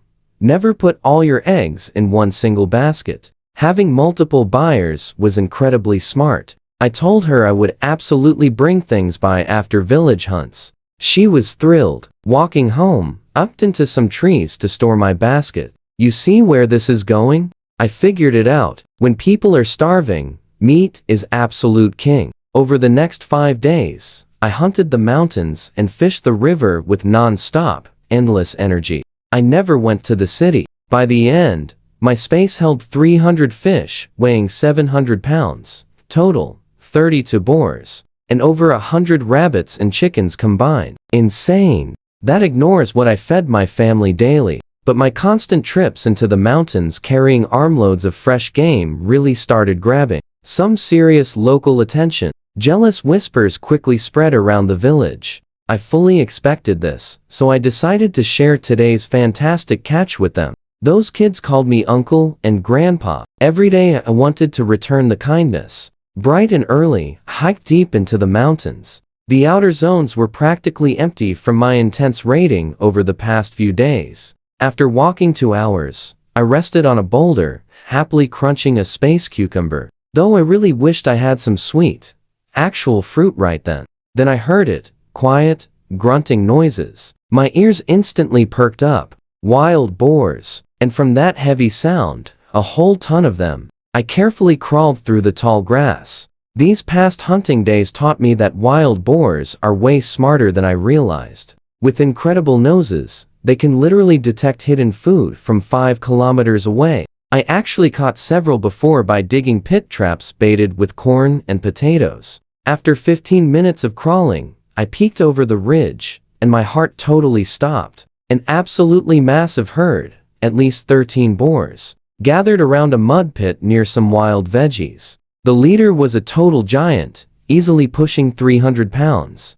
I laid low, thinking extremely hard about catching them all. No amazing ideas popped up, so I chose the vine rope method again. I'd scare them into running through vines I could touch to pull them straight into the space. This time, I mapped out a clear escape route first. I definitely wasn't repeating that crazy boulder incident. Just as I started crawling away for vines, an absolutely terrifying roar echoed through the deep forest from very close by. That terrifying noise startled me and the entire boar herd simultaneously. I flattened myself against the dirt and eagerly waited to see what was coming. If whatever made that sound fought the boars, that was even better for me. The ground suddenly trembled. Then a massive black bear exploded from the trees, roaring fiercely at the wild boars. The biggest boar, an absolute monster. I called the tank, grunted and charged the bear with his whole crew. And trust me, you and I are about to witness the most brutal showdown ever. Let's dive right in. The massive bear stood up and swatted the first boar clean off the ground. completely out on impact. 2 more went down from the next swipe. 1 defeated instantly, the other just twitching there. But surprisingly, the boars didn't scatter. They split up into groups, attacking from every single side. The bear just kept swinging, dropping boar after boar. But fighting this many was draining its energy incredibly fast. Its movements slowed down. Its breathing grew heavy. The tank saw a perfect chance, leading the strongest remaining boars into one final, desperate charge. The bear actually injured 3 more, but it was running on empty now. The tank drove its tusks right into the bear's hind leg. Damage everywhere. The bear crashed down hard, but as the tank moved in to finish it, the bear's final swipe smashed directly into its tusks. The tank collapsed too. The 3 surviving small boars absolutely bolted into the trees, completely terrified. I just lay there watching, eyes glowing. When 2 forces fight, the third party wins. I grabbed a nearby vine, quickly scrambled to my feet, and ran straight toward the battlefield. Watch closely here. The bear and tank were alive, but totally spent, way too exhausted to stand. I touched them with the vine and absorbed them into my space. Then I collected all the injured boars, and finally, the fallen ones. 3 little ones escaped, but they hardly had any meat anyway. No real loss. I checked my space and grinned. What an epic haul. 2 hours later, I reached the lower mountain near the village. I pulled 2 defeated boars right from the space, around 130 pounds each, both crushed by the bear's paw. The wounds were still fresh, which was absolutely perfect for my story. I ran straight down to the village. Since it was spring planting season, only kids and older folks were hanging around. I waved over 3 young boys, around 7 or 8 years old. Listen up, grandsons. Your grandpa just found 2 massive fallen wild boars on the mountain. Run and find the village chief. Tell him to send men to carry them down. Got it. The kids exploded with curious questions all at once. Is it really real? Do we get to eat more meat tonight? If we deliver the message, can we get extra? I gave each of them a playful knock on the head. Less talking, more running. Seeing their little faces crumple, I pulled out 3 white rabbit candies. 1 for each, but you can only eat it after finding the village chief. Understood. The tears vanished instantly. Yes.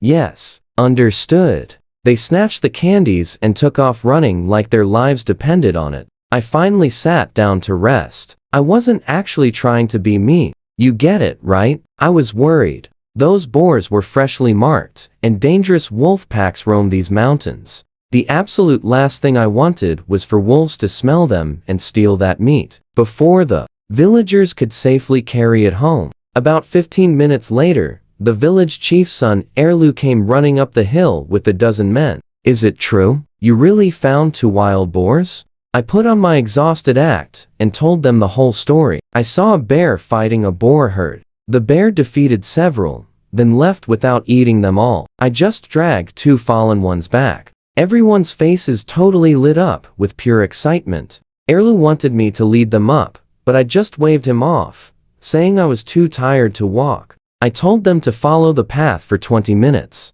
The boars were right by the dirt road, impossible to miss. He sent 2 guys back to the village office to grab hunting rifles in case of wolves, then led the rest up the mountain. Passing by, they all gave me a thumbs up. Uncle Ergu, you're a legend. Second grandpa, amazing. I told them to quit sucking up and hurry before wolves found the meat. Once everyone was gone, I stood up, brushed off my pants, and muttered to myself, being a good person is truly exhausting. I give away the meat, do all the hard work, and have to put on a show. Being the village elder is not easy. Back home, Mom rushed over to check me for injuries. I did a quick little spin to show her I was totally fine. She scolded me for being so reckless, going near a bear that just woke up from winter hibernation. Dad didn't say anything, but I could clearly see worry in his eyes. Then Dad asked how I wanted to handle those boars.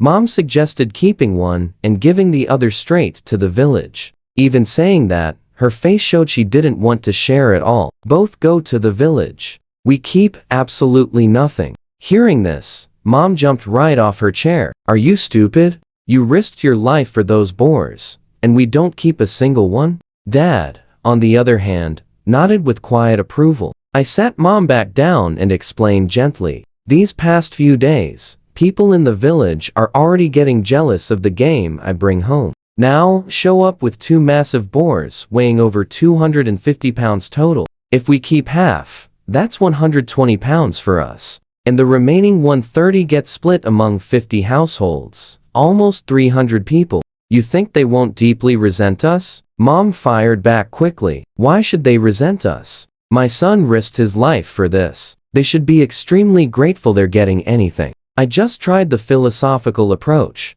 There's an old saying, people don't mind being poor, but they absolutely can't stand things being unfair. Mom simply wasn't having it. I don't care about fancy sayings. If anyone complains, I'll silence them. And that's where we leave it today. Stick with me here. Dad suddenly stepped in with a massive shout that made me jump. Enough speeches, son. Mom's completely stubborn anyway. Mom whipped around, absolutely furious. What did you just call me? Short-sighted? Am I wrong here? My son brought this massive catch home himself. Dad's tone softened up. Think about this logically. If we hoard all this fresh catch, how can our family ever face this village again? Everyone here shares the exact same surname. We survive together. If he gives it away, the entire village will forever know he's incredibly kind and generous. That stellar reputation is worth way more than mere meat. Mom opened her mouth to argue, but honestly, nothing came out. She knew he was right. I immediately backed Dad up. Mom, we lose some food, but win total respect. Plus, the wild game in these harsh mountains belongs to everyone anyway. After this move, nobody will care when I hunt a rabbit or chicken. Mom's eyes were still totally wet, hands nervously twisting up her shirt. After a long, heavy silence, she finally wiped her tears. Fine, do whatever you want. You're an absolute fool. I hugged her shoulder. Not a fool, Mom. This is the long game. Soon after, the chief arrived with a massive crowd carrying 2 giant boars. Literally, half the village followed along. Watch closely. Chief Erlu asked my parents how to split the catch, totally expecting us to take a massive share. I spoke up right away. I explained that to keep it, I'd have snuck it home secretly. Instead, we brought it straight to the village office to butcher and share with everyone. People's jaws literally hit the floor. Those villagers who were previously jealous of my hunting luck suddenly looked at me with genuine respect. One lady even screamed from the hyped crowd that she had a beautiful younger cousin to totally set me up with. I just laughed, joking that her cousin and I were probably from totally different generations. The whole crowd absolutely cracked up. The guys proudly carried the massive boars into the office. Instantly, the entire yard turned into an epic festival. Folks brought knives and tubs for rendering, while veteran butchers stepped up. After processing, the pure meat hit 196 pounds. The village chief climbed up high and proudly proposed setting aside 30 pounds of the absolute best cuts just for us. Everyone cheered enthusiastically. He completely deserves it. But I just stood up, scratched my head, and smiled. No, thanks. I told them to just give me the organs and innards, chop some fat for cooking oil, and send a few pounds of premium cut straight to my grandparents. That was enough. My mother practically exploded. She desperately wanted to scream about me throwing away 30 pounds of top-tier pork. But with everyone watching and my brand new reputation shining, she firmly bit her tongue, standing there just fuming in pure silence. You saw that too, right? The stunned chief tried pushing back, but I waved him off. This catch was pure luck, not skill. Just consider it my grand gift to the village. The innards are perfectly fine. Suddenly, a wise elder in the crowd spoke out. Ergu, you are an incredibly kind young man. Our village is lucky to have you. Everyone nodded in total agreement. Ultimately, they handed me the cleaned organs, sent 5 pounds of epic pork belly to my grandparents, and carefully distributed everything else by overall household size. Massive families simply got more, smaller ones got less. Folks lined up super calmly, while the chief handled tiny disputes over who grabbed the fattier or leaner cuts. The entire event went incredibly smoothly. Women were already swapping awesome recipes. Kids ran around laughing. The whole village simply buzzed with pure, contagious happiness. I watched the joy and felt awesome about my choice. Sure, we lacked physical meat here, but my secret inventory at home was packed with wild boar. If I wanted, my family could devour meat until feeling sick. But this moment was about something much bigger. Mom was still slightly annoyed, but seeing everyone's massive respect totally softened her heart. She finally joined the women's cooking circles and actually started smiling. The awesome village ladies literally promised her they would aggressively defend my name against anyone talking trash. Don't worry, Auntie. Anyone bad-mouthing Urgu will personally answer to us. By the time the final cut was handed over, night was falling. Villagers headed out carrying their prizes, still hyped up and talking about my epic generosity. Honestly, the village felt way warmer and vastly more united than it had in years. Meanwhile, I was back home staring down a gigantic pot loaded with pig organs, intestines, and heart. Everything was beautifully bubbling away while 4 pig trotters simmered in a clay pot nearby. I instantly pulled out my absolute secret weapons: star anise, spicy cinnamon bark, aromatic bay leaves, and classic Sichuan peppercorns, dried chilies, ginger, and garlic, rich soy sauce, rock sugar, and strong white liquor for removing that wild smell. Too bad I lack light soy sauce, dark soy sauce, or fancy cooking wine, I quietly muttered.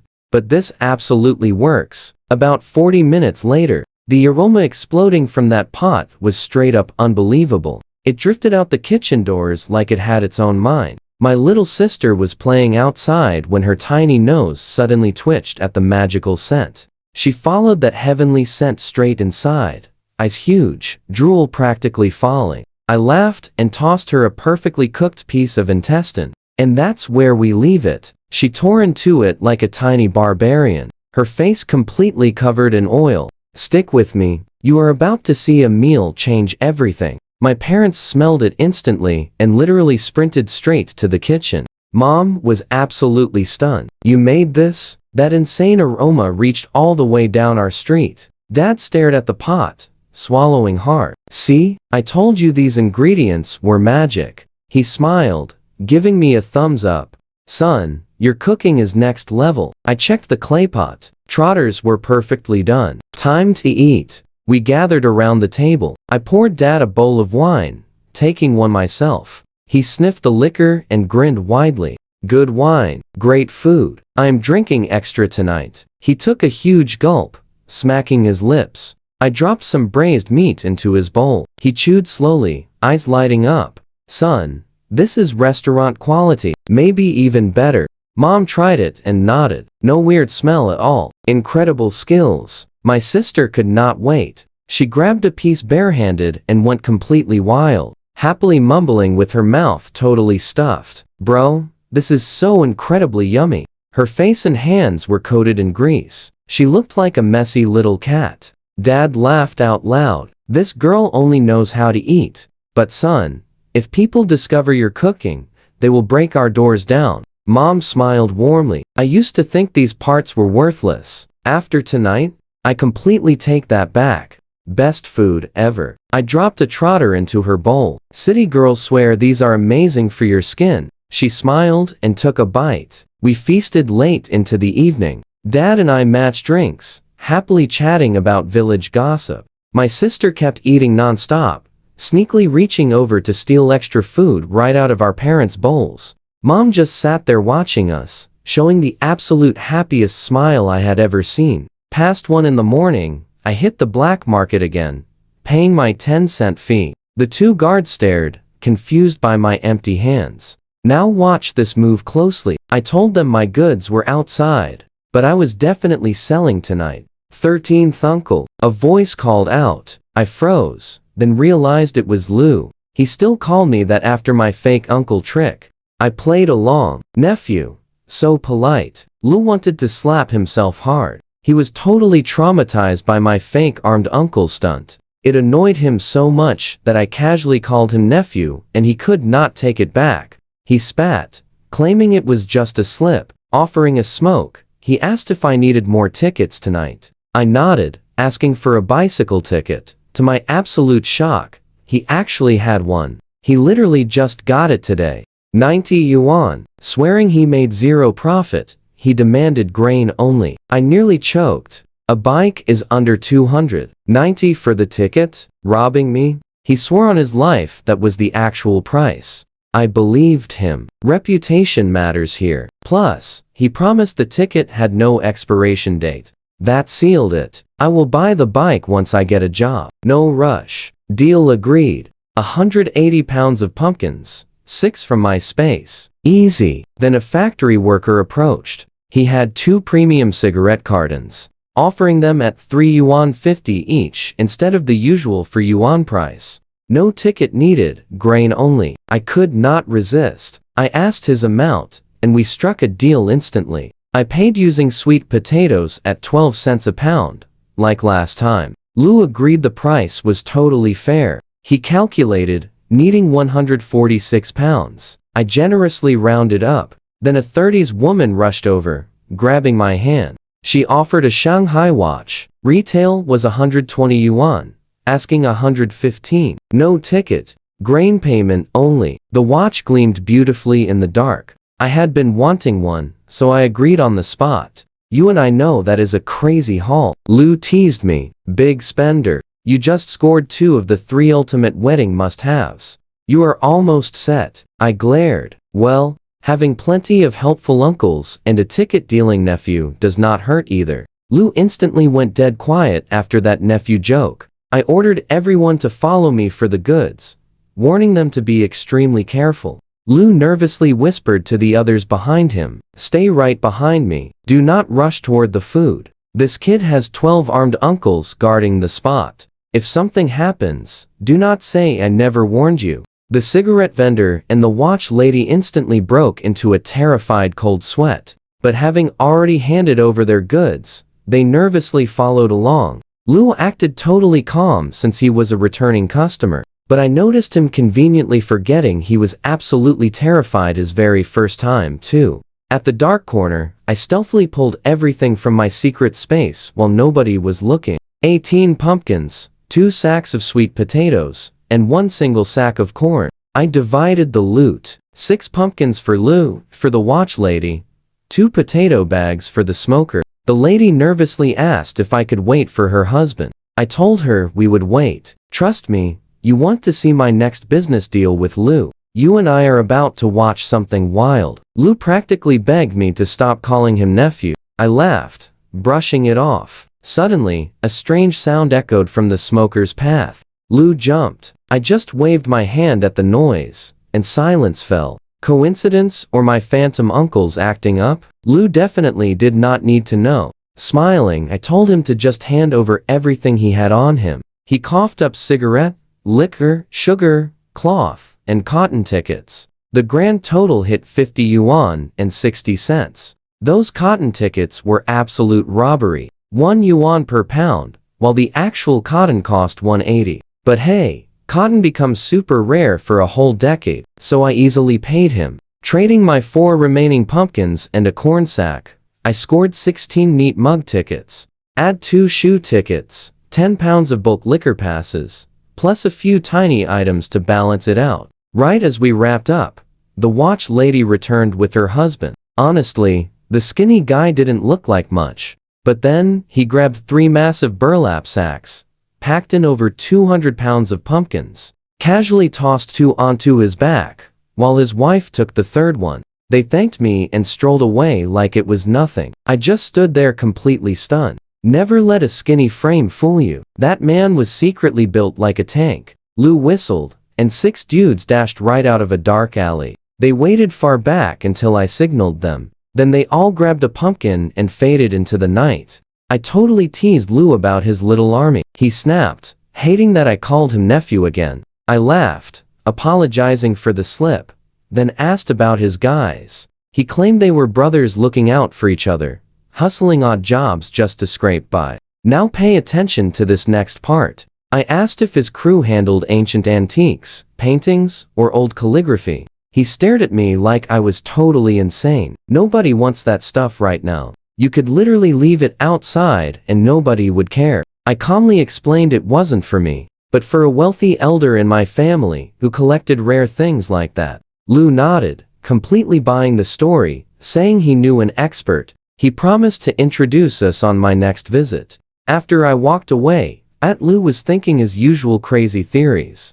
A rich kid, a dozen hidden armed uncles, and an antique collecting elder, obviously from a massive powerhouse family. Hey, let him believe whatever wild story he wants. Bright and early, I peeked into my pocket space, checking out the wild boars that Angry Bear had smashed up. Right now, me equals insane wealth. I desperately needed cash, especially if I wanted to snatch up pigeon market antiques later. So, I decided to sell those massive boars. Grabbing 2 pancakes my mom left out, I rushed toward the city. I suddenly remembered son Fugge mentioning his textile factory set near Beihai Park. 6 bus stops later, I finally arrived. At the entrance, I asked the guard for purchasing Chief Sun Fugge. The second I dropped my name, a senior guy from the security office sprinted out, smiling from ear to ear. You are the legend who caught all those fish. The entire factory finally ate meat thanks to your crazy skills.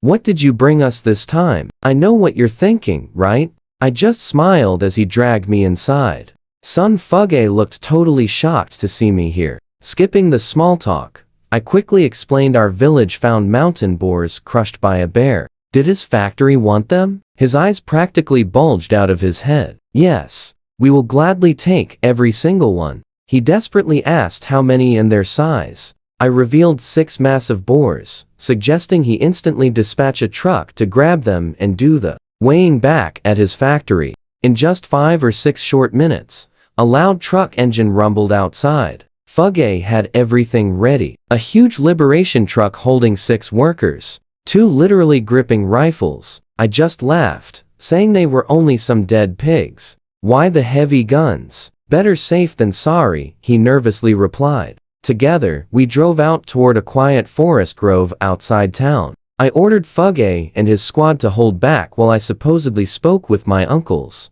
perfectly maintaining my elaborate lie. Once completely alone, and certain no one was watching, I yanked all 6 giant boars from my secret space, dropping them heavily onto the ground. Leading Fugge and his crew over, everyone loudly gasped. These boars were absolute units, sporting thick fur and obvious signs of a brutal beatdown. Fugge circled them, nodding with pure joy. Totally impressive catch. Name your price. Honestly, I had zero clue what to charge. Official pork runs 75 to 80 cents a pound, but black market rates had easily rocketed up to $3.50. I smoothly told him to just make a fair offer. He loved that honest vibe and laid things out perfectly straight. Black market butchered pork was $3.50 a pound. However, since these were whole unprocessed boars, he offered a solid 3 yuan per pound. My heart practically exploded. That was way higher than expected. So I instantly locked in the awesome deal. We cruised back to the huge factory.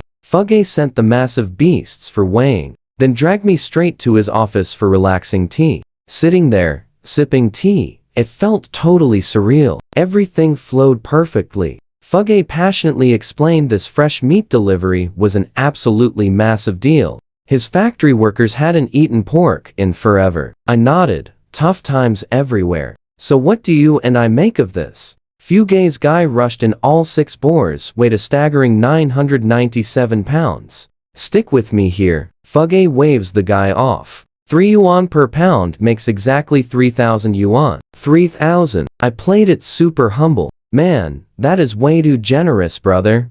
He just brushed it off. We are family now. Just bring us the good stuff next time. Before grabbing the cash, I asked if I could get some ration tickets deducted from the total. Fugge just laughed out loud, pulling a massive stack straight from his drawer. I already got these ready after you brought the fish, and do not even think about paying. These are gifts between brothers. Getting tickets is super easy for guys like us. Regular folks like you actually have it tough. I definitely was not going to argue. I thanked him big time and promised to show my gratitude through more epic deliveries. Around 11, he invited me to stay for lunch at the factory cafeteria. Hey, free food. I definitely was not saying no to that. He introduced me to the head chef, a huge, confident guy named Tyan Ran. Fugge claimed this chef could rival the absolute best cooks in the entire city. If Fugge was ever busy, I should just go straight to Chef Tyan instead.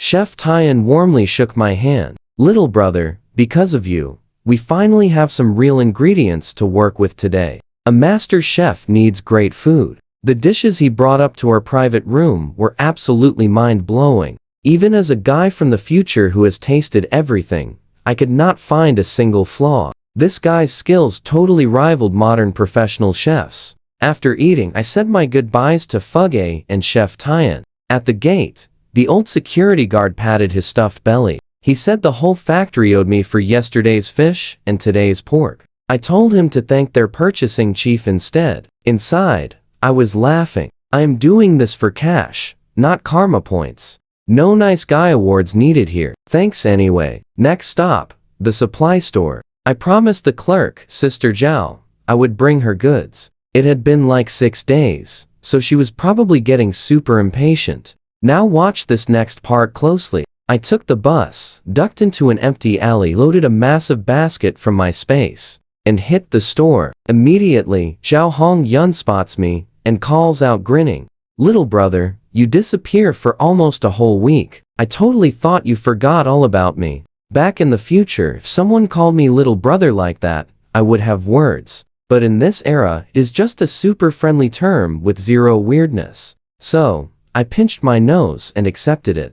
Sister Zhao, how could you even say that? I was thinking about you the entire time, I said, swinging the heavy basket over to her. The village just caught this stuff this morning. I rushed straight over here without even eating lunch. She eagerly opened the basket. A massive slab of fatty pork sat on top, with fish scales peeking out underneath. Her eyes went totally wide. She sent a clerk upstairs for the manager, yelling at another guy, Sun Dishing, to stop napping in the back and bring out the scale. Dishing stumbled out, yawning. I handed him a cigarette, teasing him about working way too hard at night. He just smacked my arm, laughing and calling me a punk kid. Before we could even weigh it, the manager came downstairs. A thin man in his 50s named Gao Zhonghua, white-haired but sharp-eyed.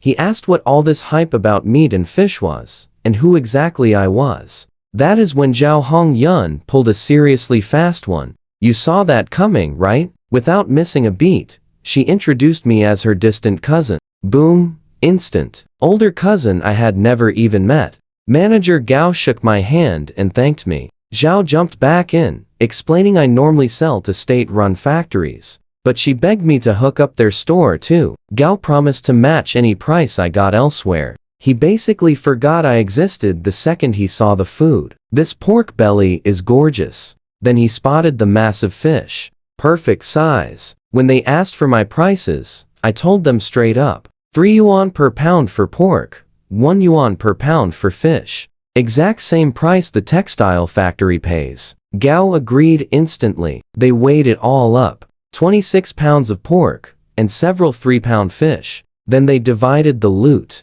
Gao and Zhao each grabbed 8 pounds of pork and 1 fish. Dishing and the other clerk took 5 pounds and a fish each. I was shocked Zhao bought so much. A clerk makes maybe 30 to 35 yuan a month. 8 pounds of pork plus fish would drain almost all of that. Still, I figured she definitely had her reasons. Then Zhao explained they actually lacked enough cash on them since they were stuck at work. She asked to subtract whatever I was buying today from what they owed, and pay the rest later. No problem at all, dear cousin, said super casually. If it is easier, just pay me next visit. I was not worried. I had 3,000 yuan from the factory sitting right in my space. This 100-something was pure pocket change for me. Now, besides, these guys have solid iron rice bowl jobs. Their reputation matters way more than money here. Where could they run? The temple stays even if the monk leaves. Zhao shot me a deeply grateful look for being so chill about the cash. Then I turned to address the manager, Director Gao. You and I saw this coming. He cuts me off. No director titles. You are cousins, so call me brother Gao. Let's dive right in. I almost blurted out something super rude. The guy was my dad's age. No way I'm calling him brother. So I fired back. How about I just call you Uncle Gao, since you are exactly my dad's generation? He instantly agreed. Uncle works, he grinned. Then he instantly started calling himself my uncle, like we had been close family for years. Just like that, boom, I scored a totally fake cousin, and one incredibly shameless fake uncle. I really wanted to smack him, but kept my smile up. I said no rush on the cash. I only came because my cousin Zhao asked me to drop off some supplies for him. Uncle Gao instantly acted all warm and generous, promising to help me with absolutely anything. So I tested him immediately. Actually, I need 2 favors. His face totally twitched. He made a massive promise and regretted it, but he couldn't back down and lose face. Speak up, nephew. First, stop calling me Ergu. It sounds like a dog's name. He instantly relaxed. Done deal. I'll just call you nephew. Second, can you check if anyone is selling a job spot? I'll pay cash. Buying work positions was totally normal back then. Since I had cash, Gao agreed without hesitating. He promised to ask around and update me. Business done. Time to shop. Uncle Gao, give me all your mutai, plus some Chunghwa cigarettes, Dian, and 5 pounds of white rabbit candy. He blinked in shock. Those were premium goods, super rare, but he just promised to help, so we couldn't refuse. He nodded, telling the staff to pack everything. The Chunghwa cigarettes? Daily smoking. My lungs hate cheap stuff. That mutai wasn't for drinking, though. Watch closely, aged mutai will soon be worth absolute gold. I was investing. After paying up, I got 60 for yuan and change. I said my goodbyes, promised to return, and left. Outside town, I ducked into trees, stored everything in my space, lit a Chunghwa, and hummed. Made some money. How do I spend it? Back home by 4 o'clock, my parents were still working hard. Bored, I checked my space and spotted 2 huge sacks of sunflower seeds I grew ages ago. Literally, my very first crop ever. I completely forgot about them since my space overflowed with actual grain. Time to roast them. Toss sand in a pan and stir. That is how it works, right? Over 100 pounds of seeds. Ruining some wouldn't matter. A fun family snack. My first attempt at roasting seeds? Total failure. 3 pounds lost. Second try failed. 5 pounds wasted. Third time? Absolute disaster. But I never quit easily. On the 4th try, I watched the heat and timing perfectly. Hearing that crackle and smelling that nutty aroma fill the kitchen, I knew I nailed it. A basin of perfect sunflower seeds. Wiping sweat, I smiled. The family got a snack. I checked my brand new watch. 5:20. Dinner time. I pulled beautiful pork belly from my space to make braised pork. No glass noodles, though. Pork stew with noodles would have been absolutely perfect. I whipped up smashed cucumbers, sugar-coated tomatoes for my sister, warmed up peanuts, and boiled a wild chicken. Wild chicken sucks for stir-frying to dry, but the broth is epic. My parents and sister came home looking completely drained from field work. I grabbed their tools, telling them to wash up. My sister hugged my leg. Bro, what is yummy today? I tapped her nose. Sugar tomatoes, braised pork, chicken soup. You feel that warmth, right? Dad sat down, completely emotional. I poured his drink, saying I just wanted to cook after their tough day. Mom started crying. She said, ever since my totally failed matchmaking, I became completely different. Mature, thoughtful, caring, like I was a totally new person. Dad snapped at her, though his own voice was breaking. The kid is doing great. Why cry? Shut up. I'm crying because I am so happy. Mom quieted down and asked about my older sister. 8 years older than me. She married a soldier and moved to Fujian province. With kids, Jiaolong, 8, and Jiaoying, 5. Mom worried if they'd enough during these tough times.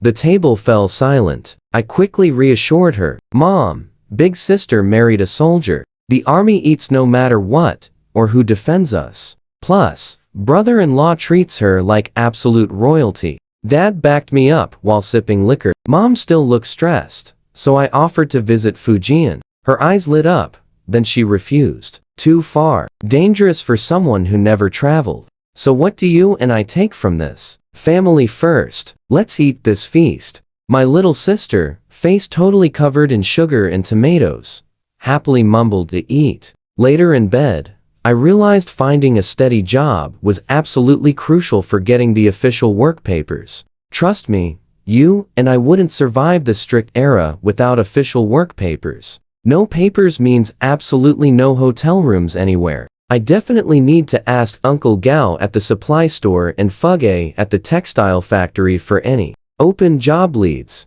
My parents' job situation simply had to wait. I accidentally dozed off, waking up way past midnight. 12:31 exactly on my shiny new watch. I laid there completely wide awake for 30 minutes. Finally, I sat up. Time to hit the underground pigeon market. With my new cash, collecting rare antiques is definitely my next big move. After a 50-minute walk, I reached the giant willow tree, just 10 minutes away from the hidden market. Approaching a dark alley entrance, I spotted two shady figures lurking in the shadows. I tensed up immediately, but kept walking forward. Suddenly, a nervous woman called out, "Hey, young man, are you heading toward the pigeon market?" She desperately explained they wanted to sell 2 laying hens, but completely lacked the 10-cent entrance fee to get inside. Hoping to catch a lucky buyer outside, she nervously revealed 2 old hens. I paused and thought,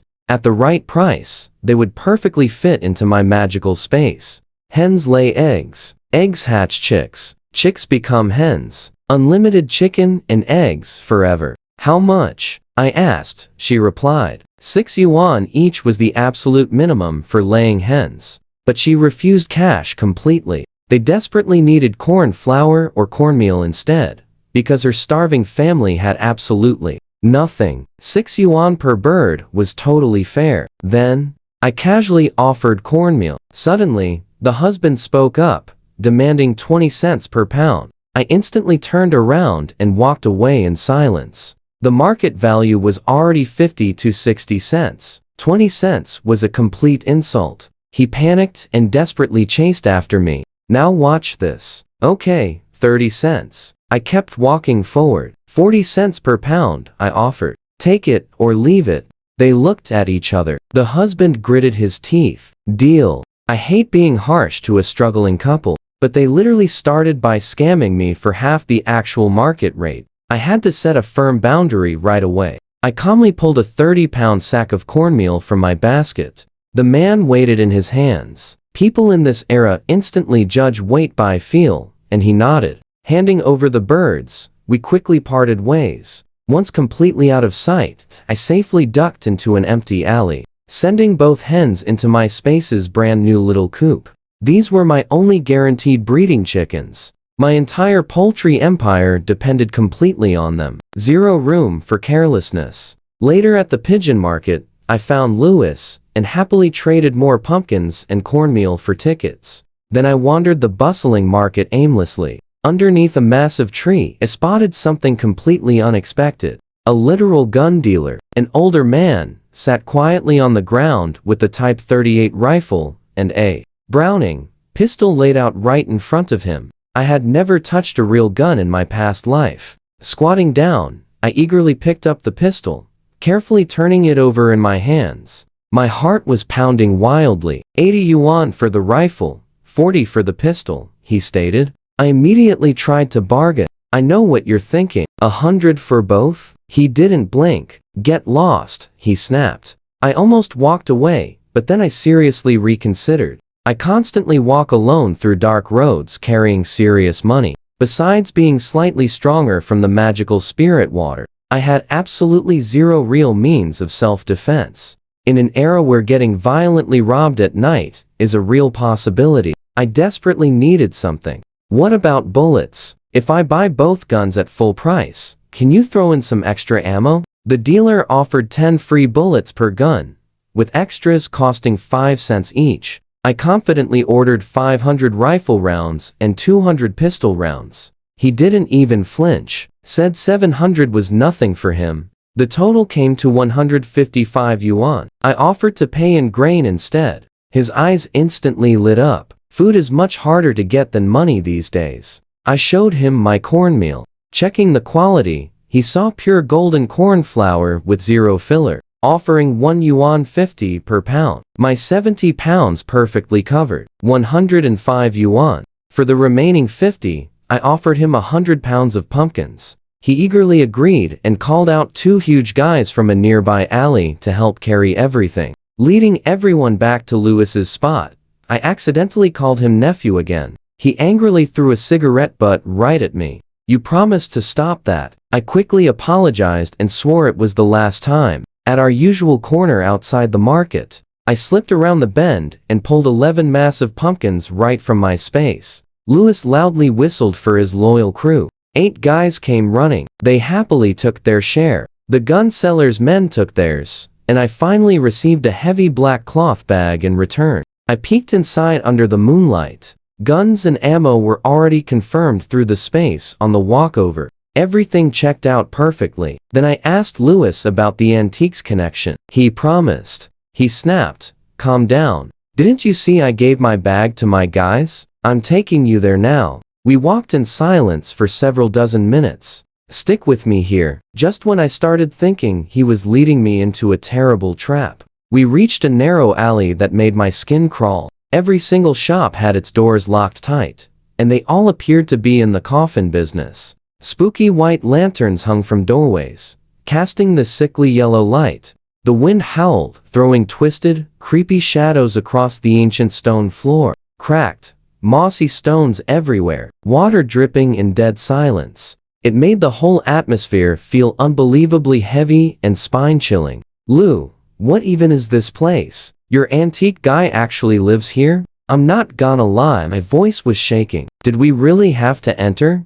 Back in my past life, haunted houses and escape rooms were an absolute joke. But hey, you and I both know transmigrating changes a guy. Tell me ghosts are real? I'd believe you instantly. Lou just rolled his eyes hard. You asked to come here. Scared? Just relax. I got you. Stop dragging your feet. Then he started explaining that this was called Gray Street. But before Lou could even finish, I screamed in absolute terror. He glared right at me. The gay means an ancient food vessel, not some ghost. What is seriously wrong with your head today, kid? Shaking his head, he led me to a stall. He bowed super deep, giving the owner an ancient Manchu greeting, and called him Master Jean. The owner, Jean Hai, immediately told Lou to drop the old school customs. The Qing dynasty is history, man. Call me Comrade Jean Hai, and quit bowing like that. If anyone catches us, they will literally shoot me. Then he turned my way. He mentioned Lou had hyped me up, so he dug through his own family's secret stash. Reaching down, he pulled out this massive wooden box. Inside, stunning pieces of ancient jade and porcelain. The second Lou called him Master Jean with that old Manchu bow. Brain clicked. I already had a massive suspicion about his true identity. Surname Jean, hoarding antiques in the capital? This guy had to be a direct descendant of the Isenjoro clan, the old Qing imperial family. I looked over every piece carefully. Honestly, I know absolutely zero about antiques. I am completely clueless when it comes to old artifacts. Now pay attention here. I have my Jade Space cheat. Touching each item instantly revealed its true, hidden age. One jade piece, hundreds of years old, easily. Ming or Qing dynasty. That porcelain was even crazier, dating straight back to the Song or Yuan. These were absolute treasures. Jean Hai swore they were authentic family heirlooms and casually told me to name my price. I played it totally cool, asking him to throw out a number first. He took a long drag of his cigarette. No cash. 50 pounds of fine grain rice or white flour only. I did the math instantly. Fine grain on the black market costs $3.50 a pound. So 50 pounds meant roughly 180 yuan. Split between everything, each priceless antique was less than 30 yuan. In the future, just one of these would buy a mansion. Deal. I only have flour. Is that okay? Jin Hai broke into a massive, excited smile. He totally did not expect me to agree that fast without haggling. He eagerly mentioned his house was packed with more. If this went smoothly, he would bring even crazier artifacts next time. I told him to hold tight, walk straight out of Gray Street alone, and headed toward the giant willow tree. Making sure the coast was clear, I ducked into an empty alley, smoked 2 cigarettes just to kill time, pulled a massive sack of flour out from my space, loaded the basket, and strolled back. Back at Jin Hai's stall, I dropped the flour. He didn't even check inside, just felt the heavy weight with his hands and grinned. "It is yours." I packed every single piece into my basket, double-checking them all through my Jade Space, just to be absolutely sure. "You saw that coming, right?" Every piece was genuine. I smiled. "Master Jin, whenever you get more good stuff, find me first. I promise you will be thrilled with the final price." Saying my goodbyes to Jin Hai and Lu Iso, I headed home hyped. The next morning, up before dawn, grabbed 2 leftover buns, and marched straight for the mountains. Mom actually caught me at the door, asking why I was sneaking out so early. I lied about checking animal traps and told her to skip my lunch. 2 hours of brutal hiking finally brought me deep into the wild mountains. After checking that the area was totally empty, I pulled a Type 38 rifle out of my space. Gripping that long metal barrel, pure, unfiltered adrenaline, I spotted a wide open clearing. 70 or 80 meters away stood a tree, about as thick as a grown man's waist. I raised the rifle and fired. 1 shot, 2, 3. I dumped 30 rounds before running up to check the damage. Absolutely pathetic. Out of 30 bullets, only 7 actually hit the wood. 3 just scratched the bark. If that was a moving animal, I would have 0 dinner. I stepped up to 50 meters and slowed way down. Careful aim, steady breathing, firing 1 single shot at a time. 10 rounds later, 8 solid hits. Much better. That is more like it. Earlier, I just was not awake yet. "Sure, buddy." I swapped over to the Browning pistol, firing off 30 rounds just to get a solid feel for the recoil. Then, packing it away, I slung the rifle over my back. Time for real targets. But the gunfire scared everything off. I walked 15 solid minutes without seeing 1 single animal. 20 minutes deeper, I finally found 2 wild boars, over 150 pounds each, just calmly eating like they owned the entire forest. They actually looked at me, sniffed the wind, and went straight back to chewing. Didn't even care I existed. "Oh, you arrogant little pigs. So what do you and I take from this? Never doubt a transmigrator's aim. 1 clean shot, right through the giant boar's eye. Absolute game over. Let's jump in." 1 beast falls instantly, while the other completely panics and bolts away. I worked the bolt action incredibly fast and fired again, but my shot completely missed, kicking up dust beside the fleeing boar. Definitely need some practice. I just sighed, collected the fallen boar into my space, and sat against a rock for a quick smoke. Heading back down, I checked my traps. Honestly, they're mostly just trail markers for navigation.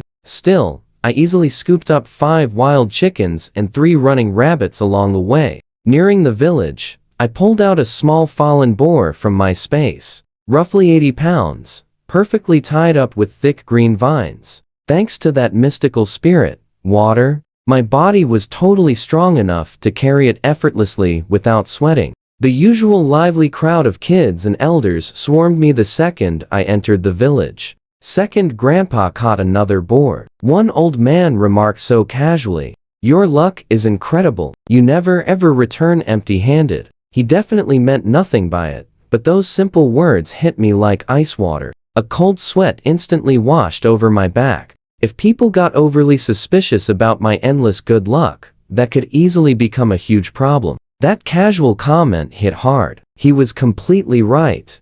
Because every single time I visited those mountains, I returned carrying something. Now watch closely. If someone actually followed me and saw animals appearing out of thin air, my massive secret gets completely exposed to everyone. If reported, I'd end up as some tragic lab rat for crazy scientists. I quickly brushed it off and explained, "It's not just luck. I dug mountain traps a while ago, and this boar literally just fell right into one. The old man, son Erlong, quickly waved his hands, assuring me he didn't want to share. I just laughed warmly. We're all family here. Then I handed out 5 sweet candies to the kids hanging around, and finally headed home. My parents weren't back yet, having absolute zero clue how to prep a whole pig. I simply started boiling hot water in the big pot, waiting. They arrived shortly after. Mom completely freaked out seeing the massive boar, instantly rushing over to check if I was secretly hurt.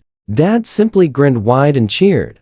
Amazing work, son. We still have chicken and rabbit left, and now you bring home a pig. We're completely set. Mom quickly scolded him for only caring about food, then rushed off to boil some more hot water. Dad and I shared a knowing glance. He grabbed a sharp knife and started processing the boar. The guy was an absolute pro. He had everything perfectly cleaned and chopped up in under 30 minutes. I handled the cooking. Next, stewed ribs in a clay pot, braised belly, and perfectly stir-fried heart and liver with green peppers. It took over 40 minutes, way longer than Dad spent breaking down the pig. Meanwhile, my adorable little sister clung to my leg, eagerly asking when we could finally eat. Sitting at the table, Dad was completely ready with his bottle and glass. We shared an amazing meal. Afterwards, my sister draped herself over me, happily sucking a white rabbit candy and leaving sticky kisses everywhere. Mom just laughed. She's so young, but definitely knows how to butter you up. Dad playfully asked to taste her sweet candy. Instantly, she shook her adorable head back and forth like a tiny rattle drum, staying completely quiet. We all totally cracked up. After such a huge dinner, everyone slept early. Back in this era, eating means sleeping. Honestly, food is incredibly precious and moving burns calories. A family eating meat until totally full every single night? You could count them on one hand. Lying comfortably in bed, I peeked inside my Jade Space. The brand new ecosystem was coming together beautifully. Boars, rabbits, and chickens each claimed their own distinct areas. The fish pond was steadily growing. The 2 hens I bought were already laying eggs. Suddenly, I thought about something important. You and I both know information isn't free. I bribed Dad with fancy cigarettes. Discovering another hidden gay street entrance that was way closer to the pigeon market. From the giant willow tree, go right for the market, head straight for Gua Street. Simple as that. But last time, that guy Lewis show marched me over 20 minutes in a totally opposite direction. That sneaky guy definitely took me the absolute longest way around just to collect a finder fee. From Gene High. Next time we meet, I'm absolutely calling him nephew again. That'll teach him. Soon, found the gay street entrance Dad told me about. This spot felt 10 times creepier than Luiso's route. Coffin shops lined both dark sides, with old lanterns flickering under incredibly weak candlelight. Freezing drafts kept rising from the ground. I seriously don't understand why antique sellers camp next to coffin makers. Are they actively trying to terrify their customers away? Well, good thing I packed a flashlight this time. I pulled my scarf tight over my face and walked inside. The whole vibe was significantly quieter than the pigeon market. People literally whispered during trades, while silent vendors sat motionless behind their mysterious goods. I figured there wouldn't be many fakes during this era. The sheer cost of forging antiques here would outweigh the selling price. Plus, my Jade Space could verify the age of anything I touched. Absolute double insurance. But the exact second I approached the first stall with my flashlight, the grumpy vendor violently shooed me away. Get lost. I'm not selling anything to you. Completely confused, I moved on. Second stall, exactly the same. Third, immediately kicked out. Fourth, fifth, and sixth stalls completely refused me before I even glanced. Finally, the 7th vendor spoke normally. Trust me, you're going to want to see this. Stick with me here. I basically tossed a Zhenghua cigarette at the guy, asking what my mistake was. He just chuckled and explained. Those vendors up front, ex-aristocrats, direct descendants of the fallen Isenjoro imperial family. They were starving, selling off their ancestral treasures just to survive. but their pride stopped them from showing their faces while doing it. So my flashlight was the real problem. It exposed their identities. They want to sell, but stay totally hidden, I muttered. Talk about trying to have it both ways, right? The old guy did not know that phrase, so I explained it colorfully. He completely lost it, laughing, saying he was entirely different. His family ran the antique trade for generations. He did not care about face. Pride cannot feed an empty stomach, he joked. I gave him a massive thumbs up. He had this thing covered in black cloth. I lifted it, revealing a cylindrical ancient brush holder. The second I touched it, my Jade Space confirmed it. Over 1200 years old. True Tang Dynasty. Like it? He asked, extending his hand inside his sleeve. It was that classic sleeve bargaining trick. Buyers and sellers talking prices using secret finger gestures. Pay attention. I had seen this in movies, but had absolutely no idea how to do it. Seeing me freeze up completely, the old man sighed and pulled his hand back. Fine. 20 pounds of cornmeal. Final price. 20 pounds of cornmeal equaled roughly 30 yuan on the black market. All for a 1200-year-old piece. I did not hesitate at all. I grabbed the cornmeal and closed the deal instantly. I hung around chatting, handing over more cigarettes. I admitted I was totally new to Gay Street, and asked him to teach me the ropes. He really appreciated that honesty. After signaling someone in the back alley and taking a long drag, he started breaking down how this place worked. The vendor broke down the golden rules of Guaya Street. Rule number 1. Absolutely no forcing deals. Everyone survives on pure skill and sharp eyes. If you actually try bullying someone into a sale, what happens? I asked him, taking a drag. He looked at me sideways. Can you call the army? I shook my head. What about the police? No 100 armed men? No? Then you will not leave this street alive. His warning was totally crystal clear. The army means the state. Police means government. Armed men means local muscle. Someone seriously powerful was definitely backing this hidden market. He continued, honesty is everything here. Sell a fake item and you are finished. Blacklisted forever. He promised his goods were absolutely genuine, even if he did not know their current market value today. I smiled and told him not to worry. A deal is a deal. Both sides are willing. You and I both know this is sketchy. He warned me about a haunted, abandoned courtyard on the west end. Never wander into those small alleys. Super easy to get lost, impossible to be found. I thanked him and almost left, but suddenly remembered someone had dropped off another item while we were talking. I turned right back around. Still have questions? He asked. Handing him another cigarette, I grinned. Can I see that new piece? Plus, I missed your name. He laughed and waved me over. His surname was Dong, the fourth son, Dong Si. That name sparked an instant memory. The legendary Dong family, who ran the most powerful banking houses in old Beijing. They ruled the financial world until the Eight-Nation Alliance looted everything in 1900. The family never recovered. I kept that shocking knowledge completely quiet. Mentioning a family downfall is just incredibly rude. So, I respectfully called him Grandpa Dong. He uncovered the new item. A Qing Dynasty sacrificial red glazed guanine vase. An absolute, undeniable real treasure. I was no antique expert, but my past life memories recognized this legendary piece. The vase itself was completely stunning. Deep red glaze, natural flowing patterns, and incredibly rich layered colors. Only the absolute wealthiest families could have ever owned something this gorgeous.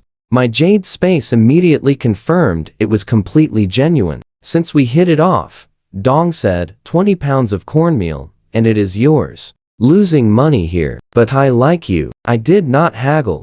Deal. You are giving me face, so refusing is rude. He grinned happily. I like a decisive young man. It is yours. I wrapped the precious vase carefully in cloth, hiding it in my basket. My heart was pounding. I knew this was going to be incredibly valuable. 2 Tang and Qing Dynasty artifacts for 40 pounds of cornmeal. In the future, either piece could be worth an absolute fortune. After paying the last 20 pounds of cornmeal, I chatted briefly with Grandpa Dong, then hurried straight home. I could not stop thinking about that vase. I turned it over repeatedly, trying to remember what I knew about it from my past life. But the harder I tried, the blanker my mind went. Whatever, forget it. Trust me, this is huge. It is safe in my space now. Nobody can steal it. But I still could not sleep. Finally, I burned through all my mental energy speed growing a huge acre of rice inside the space. Within 30 seconds, I was totally out cold. I woke up extremely late the next day, sun already high. Alright, you and I are diving in. Outside, my little sister was happily squatting, totally absorbed by something on the ground. Mom and Dad were out farming for the season, leaving her entirely alone. Kids in this tough era grew up lightning fast. A tiny 3-year-old holding down the fort without a single peep. Hearing me wash up, she instantly dashed over. Big brother, are you awake? I hoisted her up, gently squishing those adorable chubby cheeks. Definitely looking nicely rosy lately, she whispered. That mom said absolutely no waking me. Asking if she had eaten, she nodded enthusiastically, lifting her tiny shirt to happily pat her tummy as solid proof. I quickly pulled her tiny shirt right back down, strictly warning her to never, ever lift her clothes for anyone. She sweetly agreed. A piece of candy instantly made her incredibly happy again. Next up, visiting the grandparents. I secretly loaded a basket directly from my space. 7 pounds of juicy pork, 10 of rice and flour, 30 of cornmeal, plus some fresh tomatoes, crisp cucumbers, and 2 shiny apples. I honestly wished I could bring way more, but explaining this magical food stash was impossible right now. Earning an official job was my top priority. Finding them happily sunbathing, they instantly started fussing. We do not need all this. You brought us way too much last time. I casually mentioned my mountain traps, assuring them their grandson was thriving. They just needed to eat happily and stop worrying. Grandpa proudly patted my shoulder while warning me about severe mountain dangers. Predictably, Grandma instantly brought up marriage again, claiming I desperately needed someone to look after me. Scratching my head awkwardly, I confessed I was definitely not ready yet. I only wanted to elevate our family first. Walking home, a wildly serious realization struck me hard. My own grandmother is actually named Zhao Hongyun. That supply clerk calling herself my cousin also shares the name Zhao Hongyun. If those two women ever discovered this completely identical name, that sneaky clerk would have incredible ammunition to milk our fake family connection forever. That woman was already completely shameless. Back home, cooked wild vegetables and delicious boar meat over rice. I basically hijacked all kitchen duties because mom makes barely edible food.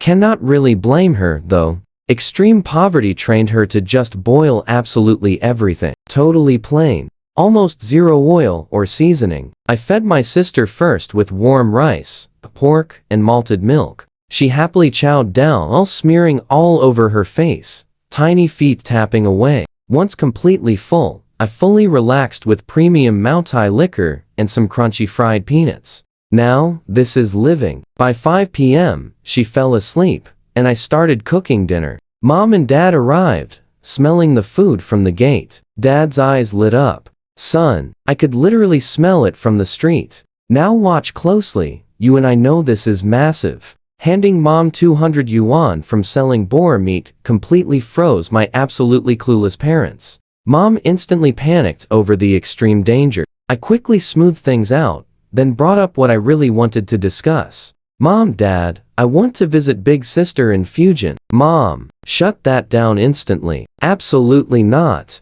It is way too far and incredibly dangerous. You have never traveled alone. I pushed back gently. Big sister has been away over 3 years. Mom herself admitted missing her dearly. I desperately needed to check on her, promising I would not leave immediately. I still needed to arrange an official introduction letter and train tickets. Mom kept stubbornly shaking her head. Desperate, I looked to Dad for backup. He pondered deeply, then spoke up. They say traveling 10,000 miles teaches more than reading 10,000 books. The boy is old enough. We definitely miss our daughter. Let him go. After a long internal struggle and plenty of begging from me, Mom finally completely gave in. but the flood of instructions following that was entirely endless. Send a telegram the moment you arrive. Never skip meals to save money. Eat properly. Be careful around strangers. My eyes turned red listening to her. Mom, I promise to take care of myself. Dad put his heavy hand on my shoulder. Stay alert out there. Do not easily trust strangers. Keep calm. When things get tough, I will remember, Dad. Over the next few days, I fully prepared for my trip to Fujian. First up, visiting the village chief for an introduction letter. When his son Erlu heard I was visiting Fujian alone, his jaw literally dropped wide enough to swallow an egg. Next, I marched straight to the textile factory, asking son Fuge for my work certificate and an official introduction letter. We both know state-run enterprise documents in this era are basically literal golden passes. They magically open every door. At the gate, the old security guard spotted me and loudly yelled, "Wild Boar Kid." What a completely terrible nickname. I casually offered him a cigarette and joked around. When he got overly nosy about my business, I simply told him to mind his gate and stop asking questions. He got genuinely furious, angrily shooing me away while waving his cigarette like a weapon. I just laughed the whole thing off. This old man names me Wild Boar Kid without complaint. But one harmless little joke makes him completely lose his fragile temper. I am clearly the bigger person here. Inside Fuge's office, he warmly welcomed me with tea. I calmly explained I needed a work certificate and official introduction letter to visit my sister in Fujian. Zero hesitation, he marched straight to his massive desk, drafted both crucial documents on fancy official letterhead, stamped his department seal down, and smoothly handed over the stuffed envelope. 2 minutes flat. So, are you and I getting that train ticket? Stick with me here. When I offered to buy it, he waved me off. First time traveling, right? I'll get someone on it. Just tell me where and how long. Turns out, buying a train ticket back then required an official letter stating your name, your exact destination, and your total stay. I quickly wrote down Enping Station in Fujian, estimating about 12 days total. The math was completely brutal. Back then, slow train stopped at literally every single station. Beijing to Ning is 1,800 kilometers. That means 60 hours rolling along, roughly 2 days and 3 nights. 6 days traveling round trip, leaving me 6 days visiting family. Fugui asked when to leave. I said the day after tomorrow. I needed some time to pack up. He promised. The ticket was handled. Before leaving, I mentioned bringing another delivery for his factory. Fugui's face completely lit up with joy. He slapped my shoulder, giving a huge thumbs up. You are the absolute best. Then I spotted Chef Tian. He waved excitedly and rushed out. My boy, you brought more supplies for us. I handed Chef Tian a smoke, mentioning another wild boar delivery. His eyes sparked. I asked to borrow the kitchen's tricycle for hauling. He offered up some helpers, but I instantly refused. I can't have guys watching me pull a massive pig from a magical space. Tian proudly pointed to a shiny tricycle out back, saying I could use it absolutely anytime I wanted. I smiled, thanked him, and pedaled toward the gates. At the gate, the older guard grinned wide. Every time you show up, our food level's up. Why not just join our purchasing team? We would feast every day. Honestly, not a bad idea, but I shot right back. You think this is your factory? He swallowed his pride since I brought the good stuff. He just opened the gate, waving me out like an annoying fly. Now watch this closely. Safe in the trees, I checked for wandering eyes, then summoned the absolute biggest beast from my space, the Wild Boar King.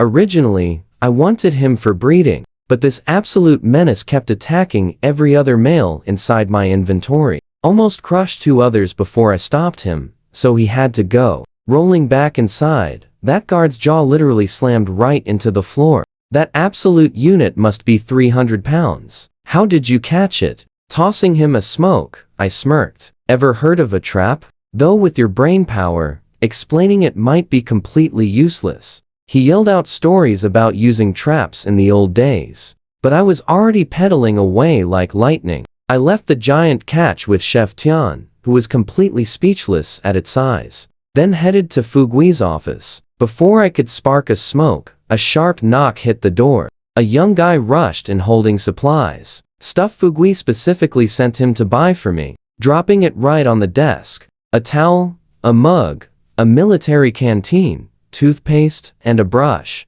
Literally everything needed for my epic train ride. I know it's your first big journey, Fugui smiled. Check if anything is missing. You feel that too, right? Genuine brotherhood. Seeing those thoughtful items, I was super moved. Brother, you thought of everything. How can I even thank you? He brushed it off, saying, brothers don't need thanks. But before he could even add another word, a second knock echoed through the room. The door swung open and a clerk reported in. The catch weighed 286 pounds, priced at 3 yuan per pound. That totaled 858 yuan. When Fugui pulled out thick stacks of cash, I stopped him. I told him to deduct my train ticket, the travel supplies, plus some extra liquor and cigarette money for the guys who ran the errands. He tried refusing, but I stood my ground. If he didn't let me pay, I feel way too awkward asking for future favors. He sighed, finally agreeing. Then, boom, another knock. The ticket guy returned, securing a sleeper pass for the day after tomorrow at 4:30 p.m. I would hit Fujian the following morning. I happily handed the runner 2 premium packs as thanks. Fugui nodded, telling him to accept it. Once everyone cleared out, he handed over the remaining cash. 858 for the catch. Supplies were incredibly cheap. Don't argue with me. Ticket plus errand cash. I kept 8 yuan. The rest is yours. Staring at the cash, I frowned. Brother, 8 yuan barely covers a ticket. He just waved me off, forcefully stuffing the stack into my hands. I knew for a fact he covered the difference himself. I made a mental note to seriously repay his kindness later. He invited me for a cafeteria lunch, but I politely declined. I still had things to do. I promised to treat him and Chef Tian to an epic restaurant dinner upon my return. That long walk home took over an hour. Halfway back, I almost turned around to buy a bike. My legs were screaming, but I could never explain where I suddenly got a ticket. I totally kicked myself for not asking Fugui about purchasing department jobs. Not my absolute dream gig, but definitely a huge step up from nothing. My pride just wasn't ready. That's where you and I leave it. Arriving to an empty house. Stick with me here. I pulled out rice, flour, pork, and fish from my space, bringing it to my grandparents. They were completely moved, as usual. I mentioned my Fujian trip. They worried a bit, but totally understood. A brother visiting his sister after 3 whole years. That evening, told my folks everything was ready. Mom started her endless safety lecture. I totally teased her. The train leaves the day after tomorrow. Are you planning to lecture me for 2 straight days? She got flustered. You ungrateful brat. I am just worried. You have never traveled this far alone. I grabbed her hand. Mom, I will be fine. I will bring you something nice. She laughed through her tears. I am not your little sister. You cannot buy me off with treats. Just come home safely. I grinned. Hey, maybe I will bring home a pretty train girl as your daughter-in-law. Mom shook her head, but smiled brightly. You and your huge mouth. But bringing a girl home would not be so bad. Those 2 days flew by super fast, and it was time to leave. My parents skipped work just to say goodbye. Mom tried handing back the 200 yuan gave her for the road. We do not need it, I told her. I made over 800 selling that boar, and had plenty. To prove it, I pulled a massive stack of cash from my bag. Total backfire. Mom went pale with absolute worry. Do not flash money like that. What if you get robbed? I promised I would be super careful. She kept pushing the money, but I firmly refused. Dad finally spoke up. If the boy says he is fine, let him go. But, son, stay sharp out there. Do not be reckless. Call your sister from the station with your arrival time, and send a telegram when you reach Fujian. I nodded and promised. Mom had red eyes as she squeezed my hand at the door, repeating her warnings again. I told her not to worry, and finally headed out. Once outside the village, I tossed my heavy suitcase and basket right into my space dimension. Why carry that weight for an hour? Approaching the city, I pulled my bags back out. At the station, I hit the post office and called my sister's military base, so they knew I was coming. Now pay attention. This is funny. Over in Fujian, a soldier brought a message to my brother-in-law, Zhao Yan. A guy named Sun Ergu called. He says he is your wife's brother, arriving in about 60 hours. A buddy of Zhao teased him. You just fought with your wife, and now her family is coming for backup. Better watch out. Zhao laughed it right off. My brother-in-law? That kid is pale and pretty as a little girl. I could take 3 of him with one hand, but walking into his house, he turned into a totally different person. His wife, my big sister Sun Ernie, was giving him the cold shoulder. He tried to act sweet. Honey, I have amazing news. She ignored him. Go pick up the kids instead of sitting there like a king, smoking and drinking tea while I handle absolutely everything. Zhao took the scolding, then dropped a massive bomb. Your brother just called. He is on a train to Fujian right now. Should arrive in about 60 hours. My sister's reaction? Total disbelief. Do not dare lie to my face. My family can barely afford food. How would my brother ever get a train ticket and an introduction letter? If you want to cheer me up, make up something believable. Zhao swore on literally everything he could think of. The message was official. The caller identified himself as Sun Ergu, your brother. There is no question about it. She stared at him. Was this actually real? You and I both know she is about to lose it. Her suspicion instantly melted into pure joy. She paced the room, whispering to herself, my little brother is coming. This is so wonderful. And meanwhile, my sister started planning exactly what to cook, then instantly panicked about the train running late or me getting into wild trouble. Her husband, Zhao Yinjiang, watched her pace around the room like a total maniac, finally gave up trying to chat and went to get the kids himself. As for me, I was on the train, and the excitement lasted exactly 5 minutes. I never rode a retro green train before, and now, completely understood why. Rock-hard seats, aisles completely jammed with luggage, violently rattling cars, and the air was a bizarre cocktail of super unpleasant smells. Compared to the smooth, fast bullet trains of the future, this was literally like comparing a luxury palace to a dusty old barn. At least Fugge scored me a sleeper ticket. I found my tiny compartment and immediately cranked the window open. Fresh air was an absolute necessity. Soon, my 5 roommates finally arrived. An older guy in his 50s, 3 dudes around 30, and 1 young guy close to my age. Those 4 guys definitely knew each other. They wore matching work uniforms stamped with the Beijing Machinery Factory logo. Everyone stowed their bags, but nobody climbed into bed. We just sat on the lower bunks and started chatting with each other. Half an hour later, one of the machinery guys asked what I did. I proudly told them I worked at the Beijing textile factory, heading to Fujian for business. I pulled out dime cigarettes, hiding the Jinhua. Trust me, you want to see what happens next. The older gentleman politely passed, sticking to his trusty pipe. Smokes broke the ice fast.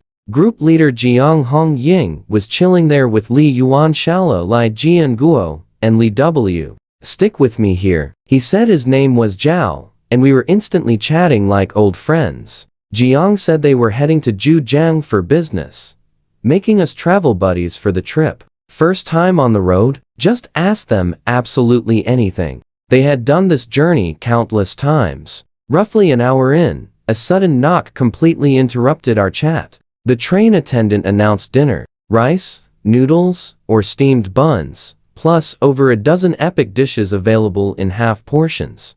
Jiang instantly stood up, pulled cash from his bag, and ordered 9 corn buns, 2 rice bowls, 1 meat plate, 2 veggies, 2 bottles of liquor, and 8 cold beers for everyone. The attendant calculated it all extremely quickly. 4 yuan and 22 cents, plus meat tickets. Jiang paid with a 10 yuan bill, got his change, and the attendant super politely told us the food cart was coming right by very shortly. I was honestly amazed by how professional and incredibly courteous the train staff acted. In the future, folks always roast green skin, train service, but here in this era, polite, super efficient, and pleasant. I definitely didn't see that coming. I quickly realized why the staff was so incredibly nice. In this era, train passengers usually have solid jobs, and anyone could actually be a high-ranking official traveling undercover. One single rude moment could mean offending the absolute wrong person.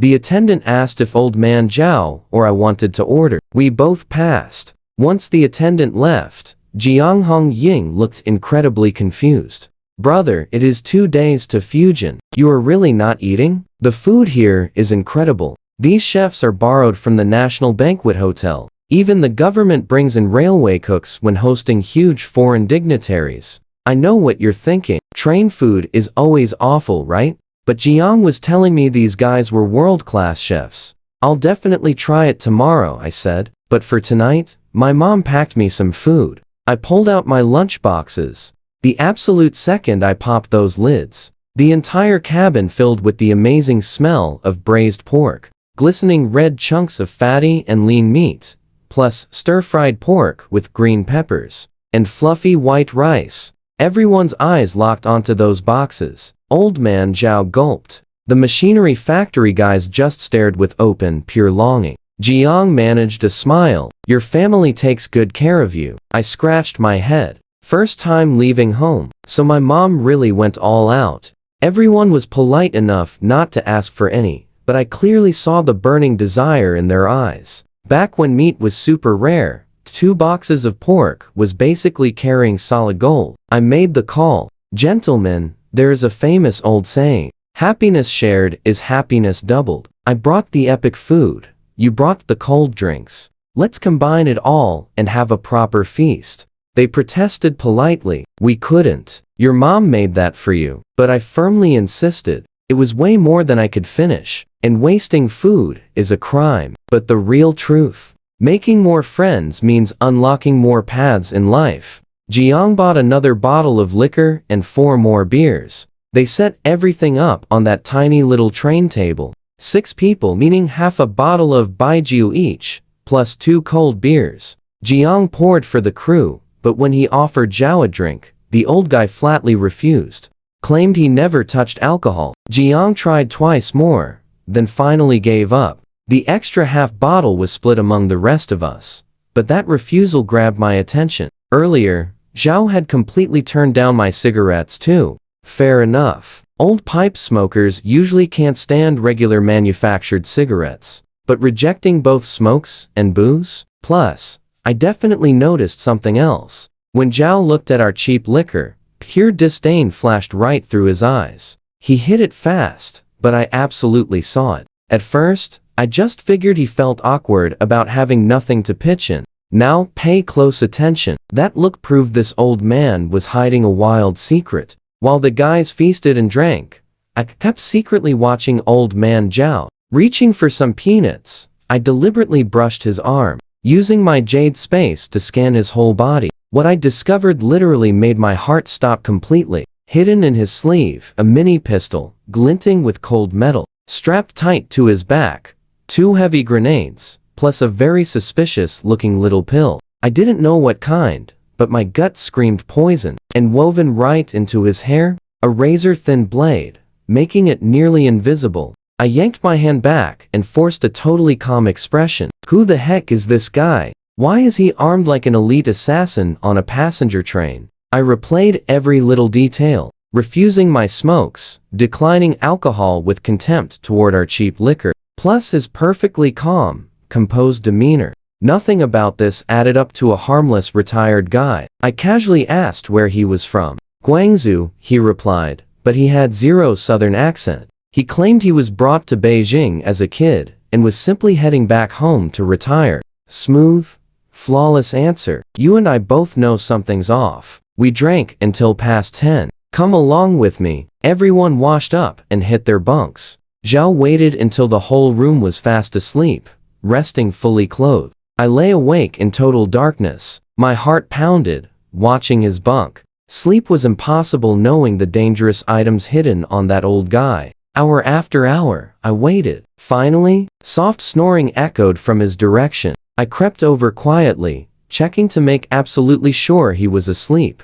Then I took one deep breath, completely focused my mind. and wrapped him directly in the Jade Space's incredible power. His body shimmered, poof, vanished entirely into the mysterious realm. Inside, I worked super fast. I grabbed the beautifully crafted pistol, definitely no ordinary weapon, removed both explosives from his back, extracting the dark pill behind his tooth. It smelled strange, definitely toxic. Pulled the hair-thin blade right out of his scalp. Every single item screamed pure danger. I absolutely destroyed all the weapons, making absolutely sure nothing was left usable. Then I placed the unconscious old man right back onto his bunk, heading straight for the train conductor's office. Walking down that corridor, my nerves were completely on fire. I had no clue if Zhao worked alone or had hidden partners on board. I reached the conductor's door and knocked. "Who is it?" I told him I was from compartment 9 with something seriously urgent to report. He swung the door open, saw my panicked face, and told me to calm down and explain. I whispered about a suspicious person in our compartment carrying dangerous items. His expression instantly turned dead serious. "Watch closely here," he called the 2 railway officers. Hearing my crazy report, Senior Officer Nefuse immediately understood the intense gravity of this. He looked at his younger partner, Sun Yang. Based on this comrade's description, the man fits an enemy agent's exact profile. They never carry just one weapon. We must arrest him immediately before anyone gets hurt. The 2 officers marched down the narrow corridor with total determination. They pushed our compartment door open. Zhao was lying completely still, sleeping deeply. They exchanged one quick glance, lunged simultaneously, and instantly pinned him down. Just as I promised, he didn't wake up at all. They cuffed him fast, searched him, and found exactly what I described. The miniature pistol inside his sleeve, its cold metal gleaming under the light, then 2 explosives at his waist. They carefully removed everything. Agents always hide toxic pills behind back teeth, biting down to end things if caught. "Open his mouth now," Nia ordered. His partner pried Zhao's jaw open, finding the dark pill exactly where I said. Confirmed. A totally classic enemy operative technique. Nia sighed, finally breathing easier. "Playing innocent," I said. "I remember movies showing spies hiding razor blades in their hair or needles in their ears. Is that true?" Nia's eyes went cold. "You saw that coming." Taking my hint, he thoroughly searched Zhao's hair, finding the paper-thin blade I'd already discovered. Without my suggestion, they'd have completely missed it. "Young comrade, we really owe you big time for that tip. We could have totally overlooked that blade," Nia said, gratefully patting my shoulder. The conductor then reassured Zhang Hongying and the others, who sat completely frozen on their bunks. "Nothing to worry about," I waved casually, heading out. "It's probably just a massive misunderstanding, guys. Just go to sleep." Inside the conductor's office, I retold the whole story. My innocent version. Of course. I claimed I accidentally bumped Zhao's wrist reaching for peanuts, feeling something hard. He then gave me a super suspicious look. Later, returning from the bathroom, I supposedly caught a quick glimpse of what looked exactly like a gun handle under his sleeve. I acted totally terrified, waited until everyone fell asleep, then came to report. They asked about the other 4 men inside my compartment.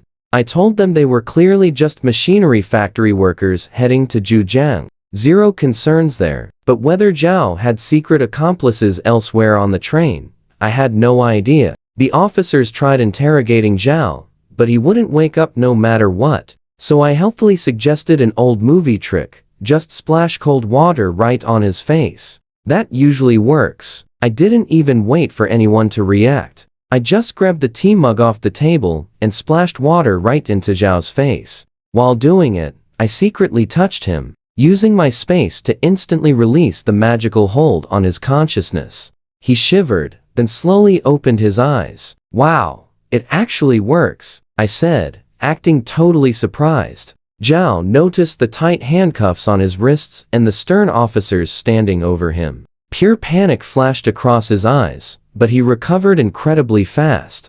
"Officers, what is this? There must be a huge misunderstanding." Officer Sunyang told him straight. "You were carrying dangerous weapons. We have solid reason to believe you harbor hostile intentions." State your identity and purpose. Now, Zhao kept loudly insisting it was all a massive misunderstanding. But Senior Officer Nefuse had clearly dealt with people like this before. He said calmly, "You're an enemy agent, aren't you? Stop your resisting. We're all compatriots here. Cooperate and you'll be treated fairly." That shut Zhao up. "Trust me, you and I won't forget this suspenseful ending." Despite all their intense pressure, the guy stayed completely silent and decided to hold him until the next station, handing him over to local cops for deep interrogation. Plus, they cranked up security across the entire train. "Stick with me here." 20 minutes later, we hit a station where cops were waiting. Nia and Sun transferred Zhao,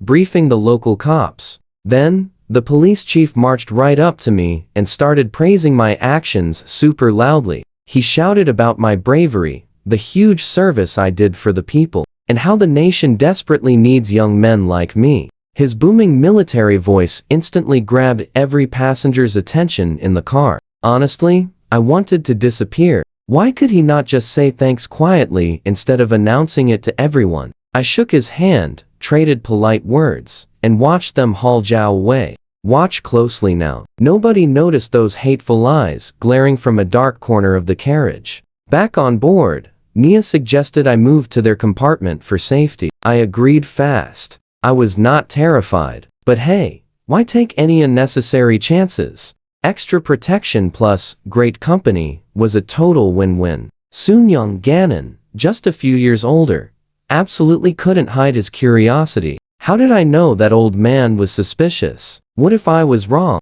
I grinned. "Brother, son, you just do not understand. I have eagle eyes." One look at him and I knew something was off.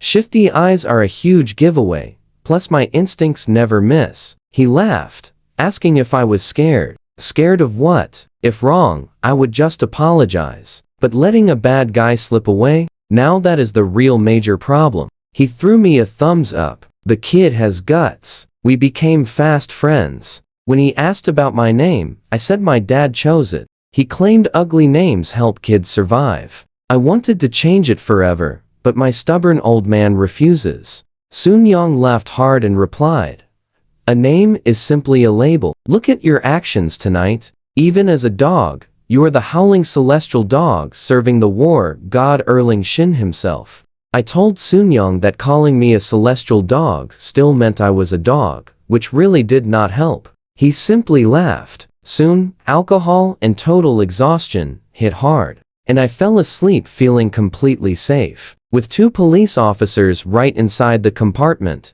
I woke up past 8 the next morning to loud noise from the station platform. Nephews walked in with breakfast, 2 solid corn buns, and a bowl of corn porridge. I thanked him and pulled out a cigarette for him. Mentioning his patrol duty, he left quickly. I managed to force down half the porridge and half a bun. That bun totally scratched my throat going down. I just could not finish. When Sun Yongin entered and spotted those leftovers, I saw him practically drooling. I rubbed my stomach and complained, "Last night's alcohol completely ruined my morning appetite. Could he help me finish to avoid waste?" He nodded eagerly. "My master always says, wasting good food is incredibly shameful. Since you cannot eat, I will bravely sacrifice myself." He demolished everything in mere minutes, letting out a satisfied burp. When I asked if he felt happy, he admitted it was the fullest he had been in ages. That honestly hit me hard. I know what you are thinking. Even a train cop struggles for food today. 2 more days and nights passed. On the 3rd afternoon, the speaker announced we were 20 minutes from Nanping Station, over 6 hours behind schedule. Nothing I could do about that. While packing up, Conductor Yang and Officer Nai came finding me. Yang asked to confirm my actual workplace, the local textile factory. My heart dropped. I thought they discovered my fake documents. I immediately decided to just take full responsibility. I was definitely not dragging Sun Fuge down. I confessed everything. I am not actually a textile factory worker. I am from a farming village. I just sell game to the factory. I asked a friend to forge a work certificate and introduction letter, figuring a simple village letter would not be good enough for traveling far. Whatever the punishment is, please only punish me. Both men stared at me in absolute, stunned silence. Then they laughed so hard they could barely breathe. I did not see that coming. The kid has loyalty, Yang gasped out. Checking documents is not my job. He pointed at Nia. Stop laughing. This is your department. Interrogate him. Nia was basically doubled over. Not my problem either. Someone else can deal with it. I stood there, my face burning bright red, realizing I had completely misread this entire situation. I handed them both cigarettes and lit them. Can you just tell me what you actually wanted? I am about to miss my stop. That snapped them right back to reality. Yang finally composed himself and explained, since you do not actually work at the textile factory, we need a real contact address. Just in case anything comes up with the investigation, we must be able to reach you. Without hesitation, I gave them my sister's military address and my home village address. Seeing that impressive military connection, the conductor's eyes totally lit up. No wonder your awareness is high. You are from a military family. His intense enthusiasm honestly made me uncomfortable. That is where we leave it. The train slowed, so I grabbed my suitcase. Sun Yongin grabbed my suitcase at the compartment door, giving my shoulder a solid smack. Come find me in Beijing, he said. I have got the good stuff. Escorting me to the exit, he dropped his own hilarious version of a goodbye. As they say, parting is such sweet something. See you in Beijing. Then, Conductor Yang unlocked the door and muttered something super weird. You and I are about to see how this weird comment changes everything. For now, I just brushed it off. I completely missed Nia whispering to Yang after I walked away. Think this kid will actually take the job placement? Yang just chuckled. Unemployed, he said. It is a massive opportunity. He will value it. Turns out, they were secretly pulling some major strings for me. The second I got off the train, immediately sprinted right into the station bathroom. The horrible stench almost knocked me out cold. Luckily, the stalls had doors. I quickly grabbed a giant burlap sack right from my magical space. 30 pounds of rice and flour, 50 of cornmeal, 20 of boar meat, plus loads of apples, oranges, and sugar cane. The bag was totally bursting. Thanks to my spirit, water, carrying 180 pounds felt like absolutely nothing.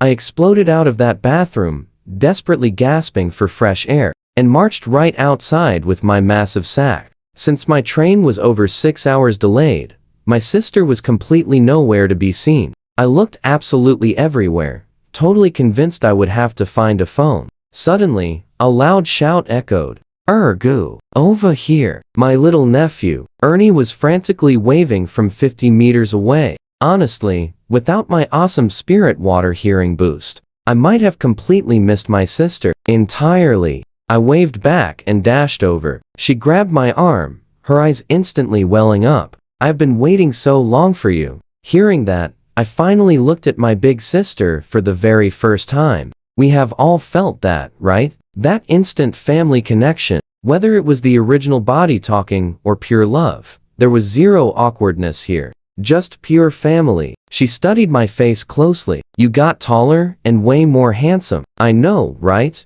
I definitely agree. She giggled and gently smacked my head, still as shameless as ever. We walked side by side, excitedly, catching up on absolutely everything. She eagerly asked about our grandparents, parents, and especially little Arya, the sister she had never met. I told her how ridiculously cute Arya was, always chasing me, yelling, "Big brother." Her eyes got super misty just imagining it. At the bus stop, I asked how far her place actually was. About an hour by bus. After 2 days and 3 nights on a train, the last thing I wanted was more sitting. But an hour by bus meant 30 or 40 kilometers, way too far to walk. I joked, when is brother-in-law getting promoted high enough for a car? Next time I visit, I want a super stylish pickup. She laughed, claiming he would need to hit regiment commander level for that perk. The clunky bus finally arrived, and I hauled my gigantic sack aboard.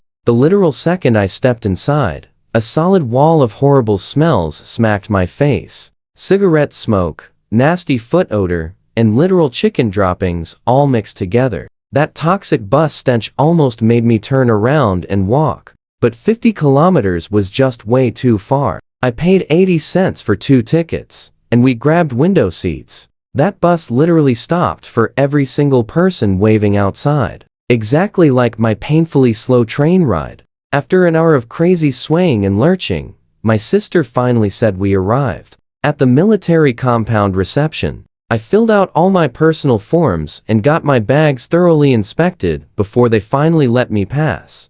You and I know the drill. A random guy showing up unannounced at a military base. Total spy vibes. Inside the compound stood endless rows of neat little houses with red tiles and gray walls. Little kids were happily running around, playing everywhere. Neighborhood women warmly greeted my sister, totally curious about the new guy walking beside her. She proudly introduced me as her brother from back home. But then, we hit major trouble. A middle-aged lady in a dark blue dress strutted over, chin up, eyes freezing cold, completely radiating arrogant superiority. My sister still greeted her politely. Heading out, Sister Lee? The snobby woman barely hummed in response, scanning us up and down like we were totally beneath her shoes. Then her judgmental eyes locked onto my clothes with obvious disgust, demanding to know who I was. My sister gently explained, I was her brother visiting from the countryside. This snob, Li Hongfeng, lifted her chin even higher. This is not the village, she snapped. Teach him proper manners and hygiene. Do not bring bad rural habits into this compound. Then she simply spun and walked away without a backward glance. I bit my lip incredibly hard. Every single muscle in my body wanted to scream back, but I stayed silent for my sister. She had to live here. Once we were safely away, I asked who that monster was. My sister sighed. That is the regiment commander's wife. Apparently, she was some fancy upper-class lady before the liberation. Between that and her husband's high rank, she thinks she is above everyone, always acting like this. My blood was absolutely boiling. Since when does your birthplace dictate your actual worth? Without farmers growing food, snobs like her would completely starve without a warm meal. But my sister grabbed my arm, whispering frantically, keep it down. Your brother-in-law still has to serve here. We cannot make trouble. I nodded. But trust me, we both know payback is coming. Listen to me. If this commander's wife ever directly crossed my line, I absolutely would not hold back. Back home, my sister poured water, telling me to completely ignore La Hongfeng's words. I waved it off, totally not worth my anger, and changed the subject right away by opening my big sack. One by one, I pulled everything out. Rice, flour, cornmeal, apples, oranges, sugar cane, smoked wild chicken, smoked rabbit, plus a massive 20-pound slab of pork. My sister's eyes just kept getting wider, pulling things from the sack. Seeing that huge 20-pound chunk of pork emerge, she practically screamed, "Where did you get all this?" Her voice actually shook. I just grinned. Wrong move. She instantly slammed the table, absolute fury blazing in her eyes. Now pay attention here, son. Ergu, did you forget everything Dad taught us? Memories from the original owner suddenly rushed right into my mind. Specifically, clear memories of his big sister beating him senseless whenever he misbehaved. His parents and grandparents always went easy on the only boy, but definitely not her. Minor offenses meant twisted ears. Heavy punishment meant a harsh bamboo rod to the backside. I snapped straight to attention like a soldier. Freeze standing in the wind. Starve, but never steal. Sister, please let me explain this. You get one chance. Otherwise, do not blame me for turning you in. Tears filled her eyes. She was completely dead serious. I quickly explained I was working as a purchasing agent at the Beijing textile factory. She completely doubted me, so I pulled out my official work certificate and introduction letter. She read them carefully, total confusion all over her face. When did you become a factory purchasing agent? This was way too sudden. I explained everything. Started by selling wild boar I hunted to that factory, slowly building a solid relationship with the purchasing chief. Eventually, he offered me the job. And you and I know how huge state factory jobs are. You think I would turn that down? She calmed down, but kept warning me. Do not do anything illegal just to bring us food. We might be poor, but we live with total dignity. I promised her everything was legitimate. She finally relaxed, patted my head, saying, "You have really grown up. I am proud of you." Then she began making dinner. I asked when the kids got out of school. 4:30, she said. I pointed at the clock. It was actually already 5. She shrieked, and we both bolted straight out the door. At the school gate, Rulong and Ruffing were standing there looking absolutely pitiful. The last kids left. 5-year-old Ruffing faked a grown-up act. "Mom, did you lose track of time doing housework? I keep telling you, just let me bring my brother home. I can handle it." My sister apologized to the waiting teacher and quickly knelt down to comfort both kids. Ruffing shook her head exactly like a tiny adult, hands behind her back. Meanwhile, 8-year-old Ruang was staring at me intensely, like he was trying to place my face. I decided to tease little Ruffing instead. "Your mom was not doing housework. She was late because she came to pick me up." She looked right at me suspiciously. "Who are you? How do you know my name?" My sister lightly scolded her for being rude and told both kids,